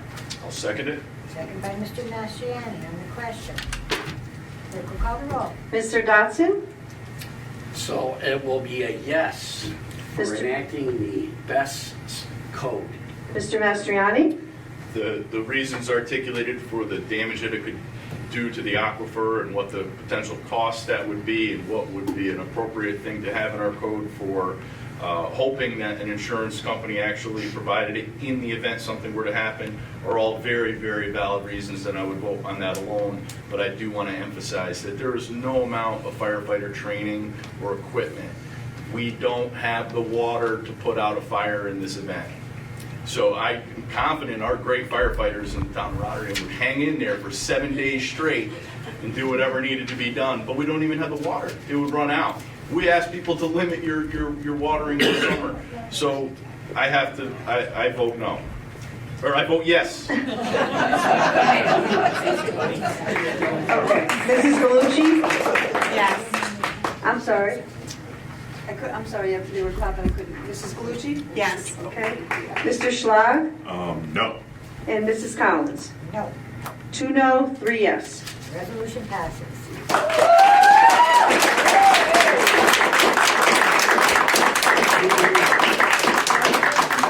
For the year 2025, the clerk will read. To authorize the supervisors to negotiate and execute a memorandum of agreement with the town of Gilliland for the sale of water. Is there any discussion? Do I have a motion? I'll make the motion. Motion by Mr. Dodson. Do I have a second? I'll second it. Second by Mr. Mastriani. On the question, clerk will call the roll. Mr. Dodson? Yes. Mr. Mastriani? Yes. Mrs. Galucci? Yes. Mr. Schlag? Yes. And Mrs. Collins? Yes. 5 yes. Resolution passes. Resolution 385 of the year 2025, the clerk will read. To appoint Patrick Reedy to the position of park attendant. Is there any discussion? Do I have a motion? I'll make the motion. Motion by Mr. Dodson. Do I have a second? I'd like to second that. On the question, clerk will call the roll. Mr. Dodson? Yes. Mr. Mastriani? Yes. Mrs. Galucci? Yes. Mr. Schlag? Yes. And Mrs. Collins? Yes. 5 yes. Resolution passes. Resolution 386 of the year 2025, the clerk will read. To negotiate and execute an agreement with Brad Canning. Is there any discussion? Do I have a motion? I'll make the motion. Motion by Mr. Dodson. Do I have a second? I'll second it. Second by Mr. Mastriani. On the question, clerk will call the roll. Mr. Dodson? Yes. Mr. Mastriani? Yes. Mrs. Galucci? Yes. Mr. Schlag? Yes. And Mrs. Collins? Yes. 5 yes. Resolution 387 of the year 2025, the clerk will read. To negotiate and execute an agreement with FCM Engineering PLLC for the preparation of a grant funding application to the Transportation Alternatives Program TAP project. Okay, is there any discussion? Do I have a motion? I'll make the motion. Motion by Mr. Dodson. Do I have a second? I'll second it. Second by Mr. Mastriani. On the question, clerk will call the roll. Mr. Dodson? Yes. Mr. Mastriani? Yes. Mrs. Galucci? Yes. Mr. Schlag? Yes. And Mrs. Collins? Yes. 5 yes. Resolution passes. For anyone who's out in the audience, during our agenda session, Mr. Mastriani brought in 2 new resolutions, and I believe there's copies over there on the side table. So our next resolution is Resolution 388 of the year 2025. The clerk will read. A resolution asserting home rule authority to protect access to natural gas in new construction and opposing New York State's All Electric Buildings Act. Is there any discussion? Yes, Molly, I do have something to say on this particular resolution. While I get the intent of the resolution, legally speaking, this resolution would put the town, the way it's written, into direct conflict with New York State law, which has heavy legal implications, including court cases, the cost to defend it, the fines that could be imposed as a result of that. I do think that you could pass a resolution that's more narrowly tailored to what you're trying to achieve with this resolution, Joe, and like the town you mentioned in the case that you cited in the legislative request form, which was not a blanket local law, that was more narrowly tailored. My legal recommendation to this board would be not to pass this specific resolution, but to look at a more narrowly tailored resolution to get the same effect. Joe, is there any, in your consideration, is there any way that you think if you table this, that you could work with the new incoming board to see whether if you tailor it, that they might be willing to put it on their agenda? The subsequent board can pass similar or resolution if they see fit. What the challenge that would be faced by the town would be to stand up to New York State to do this. And when we first got on the board, we inherited a lease that brought the town hall, Ford Police Station into a new building at Viaport Mall with no option to buy, and it was signed by the former supervisor. And legal counsel at the time told us, this is going to be really tricky to nullify this. This is a signed lease agreement. It will cost a lot of money in court to get out of it. But we were able to get out of it. And I say the reason we were able to get out of it was because the public spoke out against it. I have to credit Ms. Tarosian. She was at the tip of the spear at the time, leading so many other residents to get to say how detrimental this would be to our community if we went forward with that. This resolution is similar. We passed a comprehensive plan in 2022, says that we need additional commercial development within our town in order to increase our tax revenue, to be able to pay for updating infrastructure that is outdated by decades. We need a new court and a new police station. We need a new town highway garage. We need new water delivery infrastructure. We have a $20 million project going on in our wastewater treatment plant. Combined, well over $100 million, and we have a budget that's $30 million. So we do need development. Comprehensive plan took in the desires of the community and identified what we have in our favor. We have corridors and gateways in our community. We keep the neighborhoods the same. We don't add apartment growth.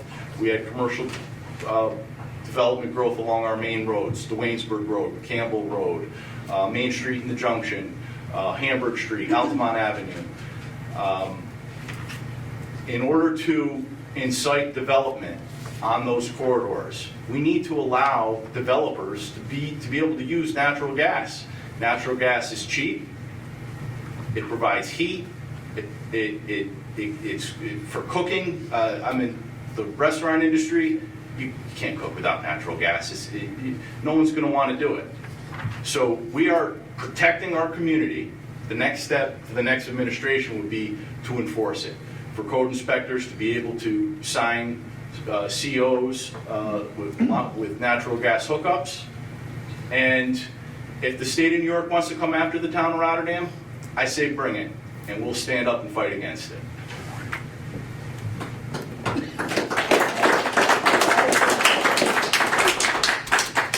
Any other discussion? Okay, as it is, so I need to know, do I have a motion for this resolution? I'll make the motion. Motion by Mr. Mastriani, do I have a second? I'll second. Second by Mr. Dodson. Clerk will call the roll. Mr. Dodson? And reading this again, and it gets back to, again, policy. This is energy policy. Bottom line, that New York obviously is on. I think about what the impact is. You know, we look again at the transmission grid, you know, coming through the state. We continue to say, you know, decades in order to get ourselves to a position where we can have electric available. Think of every household in the town of Rotterdam with an electric car, and think of the energy and that we need through the electric grid in order to do that. And we're not even close to being ready. We're 10 to 20 years off.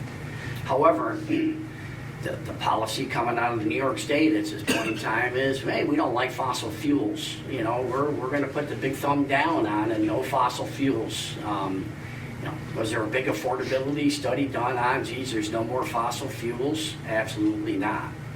So in the end, we get these regulations that are, I say unfunded regulations that come down from New York State that says, thou shall be electric.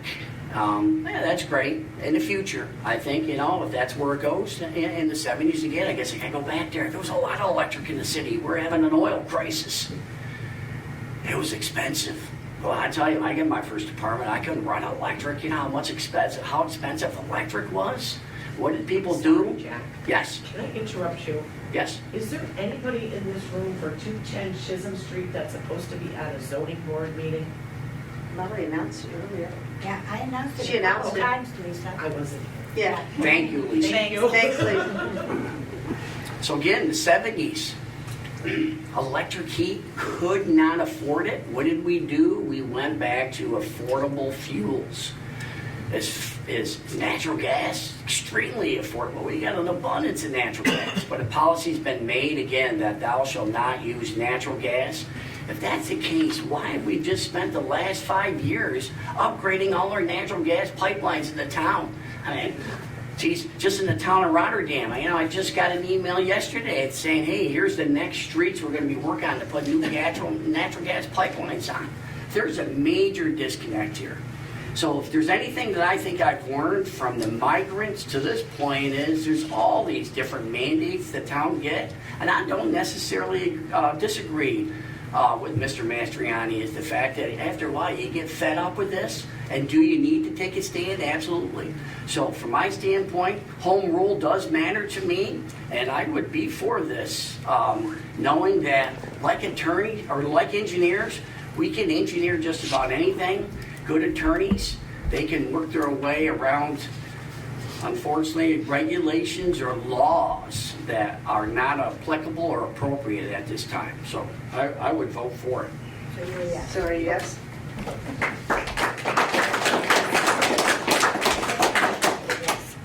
It's a yes. Thank you. Joe Mastriani? This resolution gives developers cover to be able to use natural gas in their construction. The CLCPA, the Climate Act, disguises itself as good for the environment, but it's not, for reasons articulated before with wind, solar, and even the potential catastrophe that a thermal runaway fire can cause in a battery energy storage system fire. The state of New York has put its thumb on the scale of the free market in banning natural gas. Natural gas has a minimal emissions, and it is a critical component of our electricity supply as well. So I vote yes. Terry, Mrs. Galucci? I vote yes. Mr. Schlage? So, Courtney, your concern is, so if we pass this, let me understand what your concern is. If we pass this tonight, what are the next steps or potential next steps? If you pass it tonight and you start allowing it in direct contravention of what the state law is proposing, I mean, you just continue on until the state comes down and says, no, and then you're involved in a legal battle. That legal battle is going to last years, more than likely, not months, not a short amount of time. So it's going to incur a lot of legal expense for the town to carry through that case to the very end, not let alone whether you win the case or not. There's no case where you can guarantee a win, even if you have strong legal arguments. And then if the state were to win, there's fines that they can impose, plus remedial measures that they can require the town to go through as well, which costs more money for the town, which is coming from the taxpayer dollars. I'm not opposed to the ideal of what this resolution stands for or what you're trying to gain from it. The way this is particularly written, I think, is too blanket in general, where you could more narrowly tailor to what you want to allow to happen that doesn't put you in such direct opposition to the state. I mean, I guess that's my only, yes, obviously, when you get, you got to stand up to a bully, which I think the state is a bully, and sometimes you got to punch back. Yes, it's going to pass. We already got 3 votes to pass it, but my point being is, can you alter it? I want to know the path forward if you don't feel it's well written, I guess is my point. Yeah, I would recommend, similar to what the battery energy storage, or the Energy Advisory Committee did with taking a more narrow look and delving into the specifics, doing something similar with what the state law is. And there is the case that's mentioned here where there was a town that took a more narrowly tailored approach to it, and they did end up winning on that case. So it would be taking a look at it before you make any official regulations or acts, taking a really narrow look at it and saying, what are the aspects of this that are okay on the state end that we're okay, willing to be compliant with, and what are the ones that we want to push at, because that puts you in a better position. If you're not doing a blanket generalized resolution like this, where it's applicable to all of it, it's a lot harder to fight it. Whereas if you have a defensible position on narrowly tailored aspects, it puts you in a much better position to fight it. So again, this is just my legal opinion relative to the risk it puts the town in and the risk to the taxpayers in funding that type of legal defense. I have to give that opinion. That's my ethical duty for the town. But yeah, I think you would do something similar as to what we did with the Energy Advisory Committee, having somebody take that narrow look at it and see what are the points that are really the most critical and what can we do with that. All right. So yeah, vote yes. You're voting yes? Mrs. Collins? Okay, I look at it kind of totally differently. Did the governor change it that it's not first starting in 26, that she's giving it a year's suspension for building with gas? Yeah. Okay, so here's my thing. So why pass a resolution that doesn't even need to go into effect until 2027? We have a new board, especially a board that has at least 2 members that are going to be on it, that were on the Energy Committee. You have Mrs. Madowitz and you have Mrs. Galucci. So why not work with, whether I have no idea who the new lawyer is, or if there is, work with the new lawyer or Courtney if she stays on, and come up with one that, yes, tells them that we want home rule, but is less restrictive so we don't have to be sued and fight the state. I mean, to me, it's like, I don't know why we're rushing into something that isn't going to happen for another year. And the other thing that you have to realize is there's going to be an election. And you have no idea if she's going to totally change her mind because she doesn't get the points that she wants to get reelected.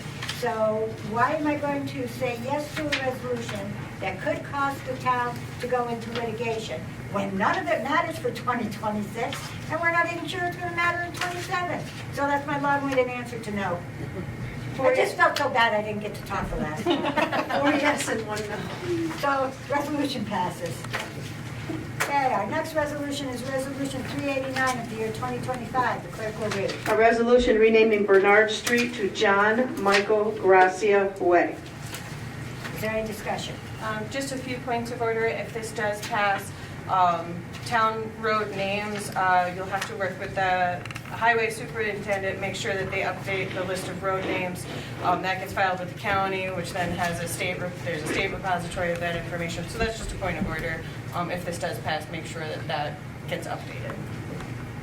That's my major concern. We have the 911 system, and there are 2 houses on that part of on Bernard Street. I don't want, God to prevent them to have to call for an ambulance, and I know this happens because where I grew up on Greenpoint Avenue, that actually ends behind the liquor store that's on Curry Road. That little street there is Myers Avenue, and you have no idea how the buses go around and around because it's labeled Greenpoint, looking for Myers Avenue, and it's just been renamed Greenpoint, but the school bus Madison doesn't. So my only concern with this is that we make sure that the people who do live on Bernard Street, that it goes through the 911 system, and God forbid if they need help at any time, that they can find those two houses. Any other discussion? The county engineer, Tom Cashdollar, will let the UCC know and all other county the agencies and departments that need to know. And Diane will let the tax assessor, the receiver of taxes, DPW, and highway department know as well. Is this a local law change? No, I mean, road deeds don't generally go through a local law. This would be a resolution changing the name, and then the next point of order is you go to your list, your town road list, which is usually kept with the highway superintendent. You'll update that list, you'll file that with the county, so it goes to the county's repository. The county files their county-wide list of names and roads by town, which goes to the state, it goes to the state repository. So it's a sequential system, which starts with the highway superintendent generally, and then lists of roads. Joe, do we know how many people this impacts? Two. Yeah. Very good. Any other discussion? No. Okay, clerk will call the roll, or no, I'm sorry, wait a second. We need a motion first. Who's gonna make the motion? That'll be Joe. Oh, Joe. I'll make the motion. Okay, Mr. Mastriani made the motion, do I have a second? I'll second. Okay. Mr. Dodson, second. Now the clerk can call the roll. Mr. Dodson? Yes. Mr. Mastriani? Mr. Gracia died when he was 30 years old, serving our country.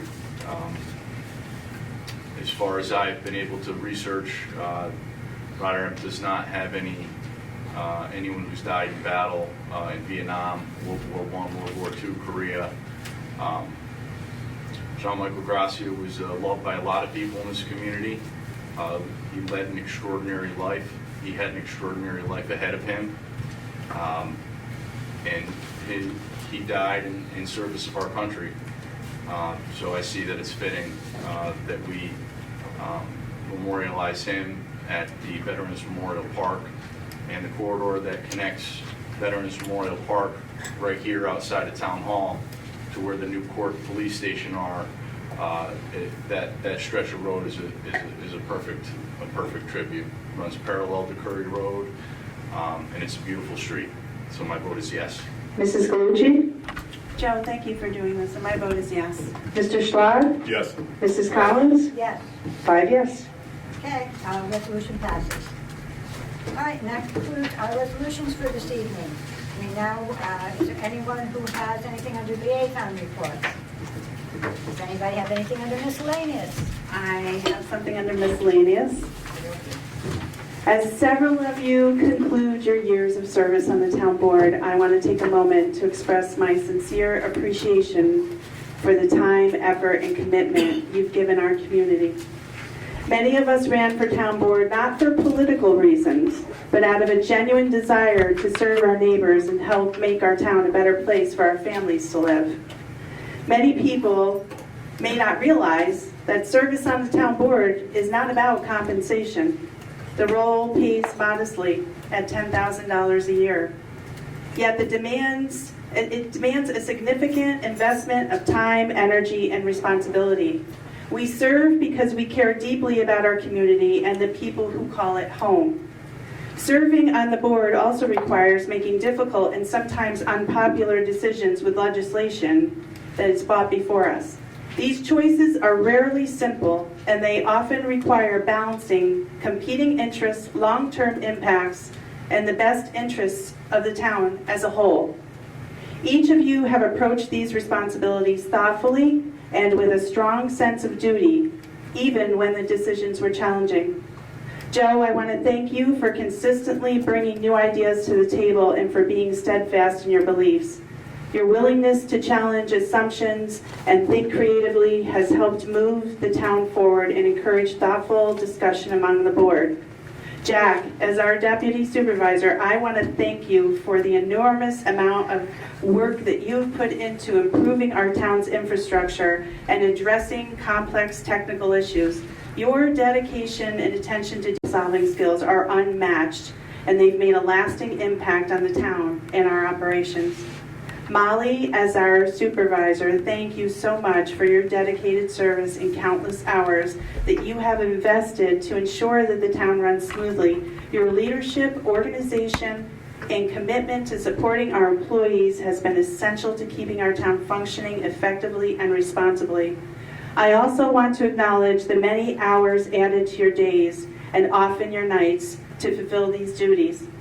Those hours come at a cost, and I am deeply appreciative not only for your service, but also the understanding and support of your families who sacrifice time with you so that you can serve our town.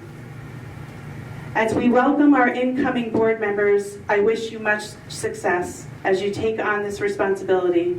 The work ahead will require both intelligence and wisdom. Being smart and understanding the facts, but being wise and considering the long-term consequences of our decisions and the people that they affect. May your service be guided by thoughtful judgment, respect for differing perspectives, and a shared commitment to doing what is best for our town. Each of you have contributed in a meaningful way, and our town is better because of your service. Thank you for the legacy that you have all left behind.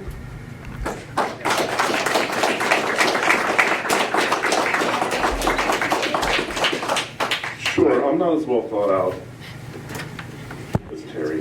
I didn't write anything out, but I've met all of you, 3 of you, Joe, Jack, and Molly, probably 5 years ago. When you started this travel, this journey, right? And walked a lot of streets, got a lot of signatures, and put a lot of signs out, a lot of literature, and gotten to know all of you very personally. And I think Joe and I knew each other even before you decided to run. So, I consider all of you friends. Obviously, tonight, we agree to disagree on some things, and we've had some knockdown dragouts, and it's all good. We all believe what we believe, and we don't do it for the money, obviously. We do it because we want to try and help the community, and whether we agree on certain things or not, that's fine. I probably got 30 people out there that want to lynch me tonight. But, listen, I take the responsibility, and I accept that. And same goes for the three of you.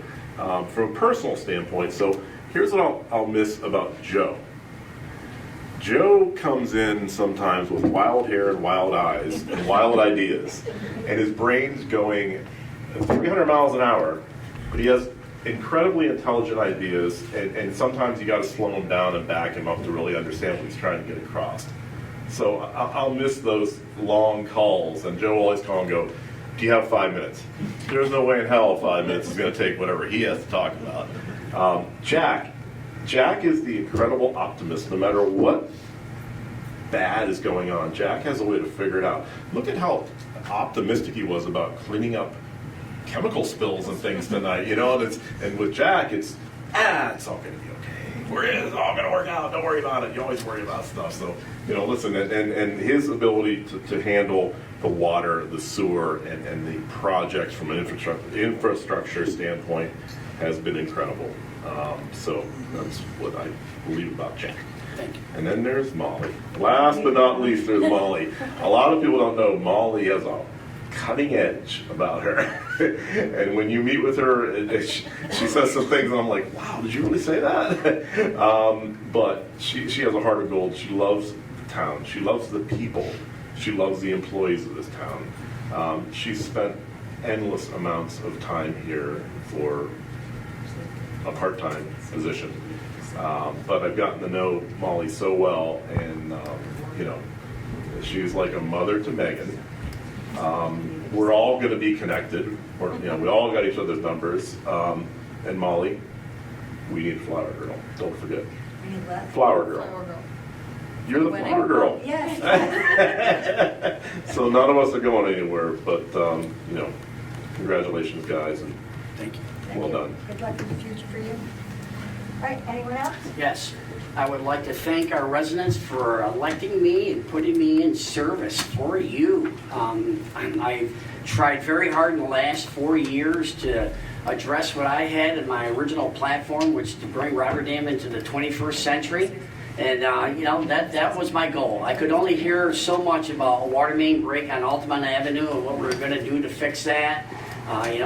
Chronic problems with the wastewater system and how we're going to deal with that our police and courts building was, not in the best of shape, still is not. All these infrastructure projects are projects in my mind that the town of Rotterdam's dealt with for decades. I think on police and courts, I went back, there was at least 5 to 7 different proposals that the town had spent money on, engineering, architecture, studies, and still nothing. We could never get these projects moved in our town. And at some point in time, as a taxpayer and constituent, I call it's lost opportunity. We continue to pay taxes in our town, but we get nothing for it. We don't get a new hydrant in our town, we don't get valves fixed. You got to ask yourself why. Because you need to be able to come up here as a board member and you got to make the case for it. We have a tough public. We have a very frugal tax base here, which is very good. So it's our job again to convince our constituents that this stuff matters. You got to think about the generations that came before us, did projects in the town of Rotterdam in the 50s and the late 80s. And then we just dropped off and stopped doing projects in the town of Rotterdam. You can never stop doing projects. There's always a cost to the taxpayer, and the longer you wait, the more expensive it gets. So I had an opportunity as an engineer to come in here that had the knowledge to look at our stuff and to move the agenda on this. And that's what I came in to do, and I believe that's what I've done. And I hope that the next administration, again, realizes that and has the fortitude in my mind to continue to move that agenda, because we owe it to the next generations to fund our infrastructure now. Municipalities are very competitive. We're trying to retain our tax base, our population. We're trying to keep our young people here. My son's here tonight. He just bought a home. He just closed on his home in Rotterdam. We're keeping him. We need to do that in the town of Rotterdam. We need to keep the next generation here. And it requires our public to step up and run for office.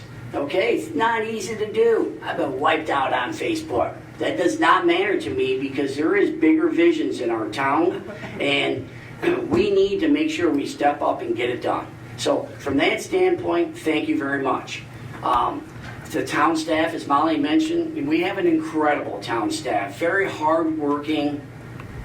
They're probably going to be happy when Molly and I are out the door because we do challenge them on a regular basis. We often hear, hey, we've been doing that here for 20 years. Really? Okay, so to them, thank you very much for just dealing with us day to day. Next level down, Megan, a lot of agendas. Nice job. And from day one, started on agendas, all the way through for 4 years, never stopped. Agendas, in my mind, are the transparency of town government. Having an agenda out on a Friday, by 5 o'clock, extremely important. There's many members of our community that read 2 pages or 500 pages of that agenda. The information's in there for them to come to any town board meeting, to email any town board member, but you should always ask for answers and demand, the rationale for our decisions at these meetings. So again, thank you for all that hard work, and more importantly, taking the lead on bringing our community, making our community a community by offering these different events that we've had at the town. And again, they could be small, It could be the tree lighting ceremony that's turned out very, very nice. I think when I came into office and I came to a tree lighting ceremony, there was less than 10 people here. You know, you want to live in a community that's special, that offers these different things, and coming to these events, the young families that come to these events just love the stuff that's being done in the town of Rotterdam. We need to continue to do that, and Megan, she's done it. She really has. She's taken the lead on it. It can be very stressful at times, but she steps up to the plate and gets it done. Diane, I gotta say, a favorite of mine. Love hard work. We will leave this meeting tonight and she will go back to her office and start minutes. She's insane. We're gonna miss her. Thank you very much for all that hard work. To my fellow board members, you know, I know the time and effort that you put in to do this. I know, as Ron mentioned, you know, we're independent thinkers. We all have our own strong personalities, but it is rewarding to work with a board, again, that can deal with all these different issues that come up in our town day to day. So thank you very much. It's been an honor. Molly, our first female woman supervisor. Yes. Woo! Now I hope that we get many more that step up, and we need to be led, okay? And it's not everyone's chomping at the bit to come in to be the town supervisor. I mean, we don't get paid much, right? But I'll tell you, the job is extremely rewarding. And Molly, every day, Molly is Monday through Friday in her office. You know, she meets with everyone. I was in a meeting today, on a Zoom meeting, and Ron knocks on the door and says, hey, there's someone from the public that would like to speak. She left her meeting. And she was gone for like 10 minutes. I'm like, where'd Molly go? That's how. She was glad to be out of that meeting. Yes, that's how accessible Molly is in the town. I don't know if you ever knew Dr. Ruth back in the day, but Molly, she will sit everyone down and she will sit everyone down. I don't care if it's the public. It could be a town employee. She sits down, and as she was a mother to Meg, she's a mother in my mind to our public and to our board. She will listen to everyone and give her the Molly advice. Molly, we're going to miss you for all that good advice and that hard work. I personally are going to miss our day-to-day. That's Monday through Sunday interaction. You know, as a deputy supervisor and as a supervisor, to us it's very, very important to know the day-to-day inside and out. And if one of us could not attend something, that the other one would be there to do it. That requires a really tight bond. We all have our up and down days, okay? Not every day I'm optimistic. Most. Molly deals with it every day, Monday through Sunday, and I'm going to miss that relationship, Molly. I hope we can continue. Can I interrupt for 1 second? So every night when I come home, my husband's asked, how was Jack today? I said, happy. And my husband and I have come to the conclusion he does drugs. Yeah. I do not drink coffee. So. Thank God. I don't need it. So. No, he is. He's very optimistic, and everything can be solved, which is good. It's the attitude to have. So thank you. I'm sorry. I didn't mean to. No, I'm good. Thank you. Anybody else? I'd like to thank the people of Rotterdam for your support, for your involvement, for voting for us, for engaging with me, engaging with us, for being involved. We have a great community. You know, a lot of us have been here our whole lives. We have 2 great school districts, and you know, we've had a lot of volunteer support on our committees that have been, you know, tremendous in moving things forward and being involved. And that's the character of our community, you know. And we're tough, and we argue. And this job is tough. It does take a lot of time. There's a lot of things going on. There's a lot of things that can be done.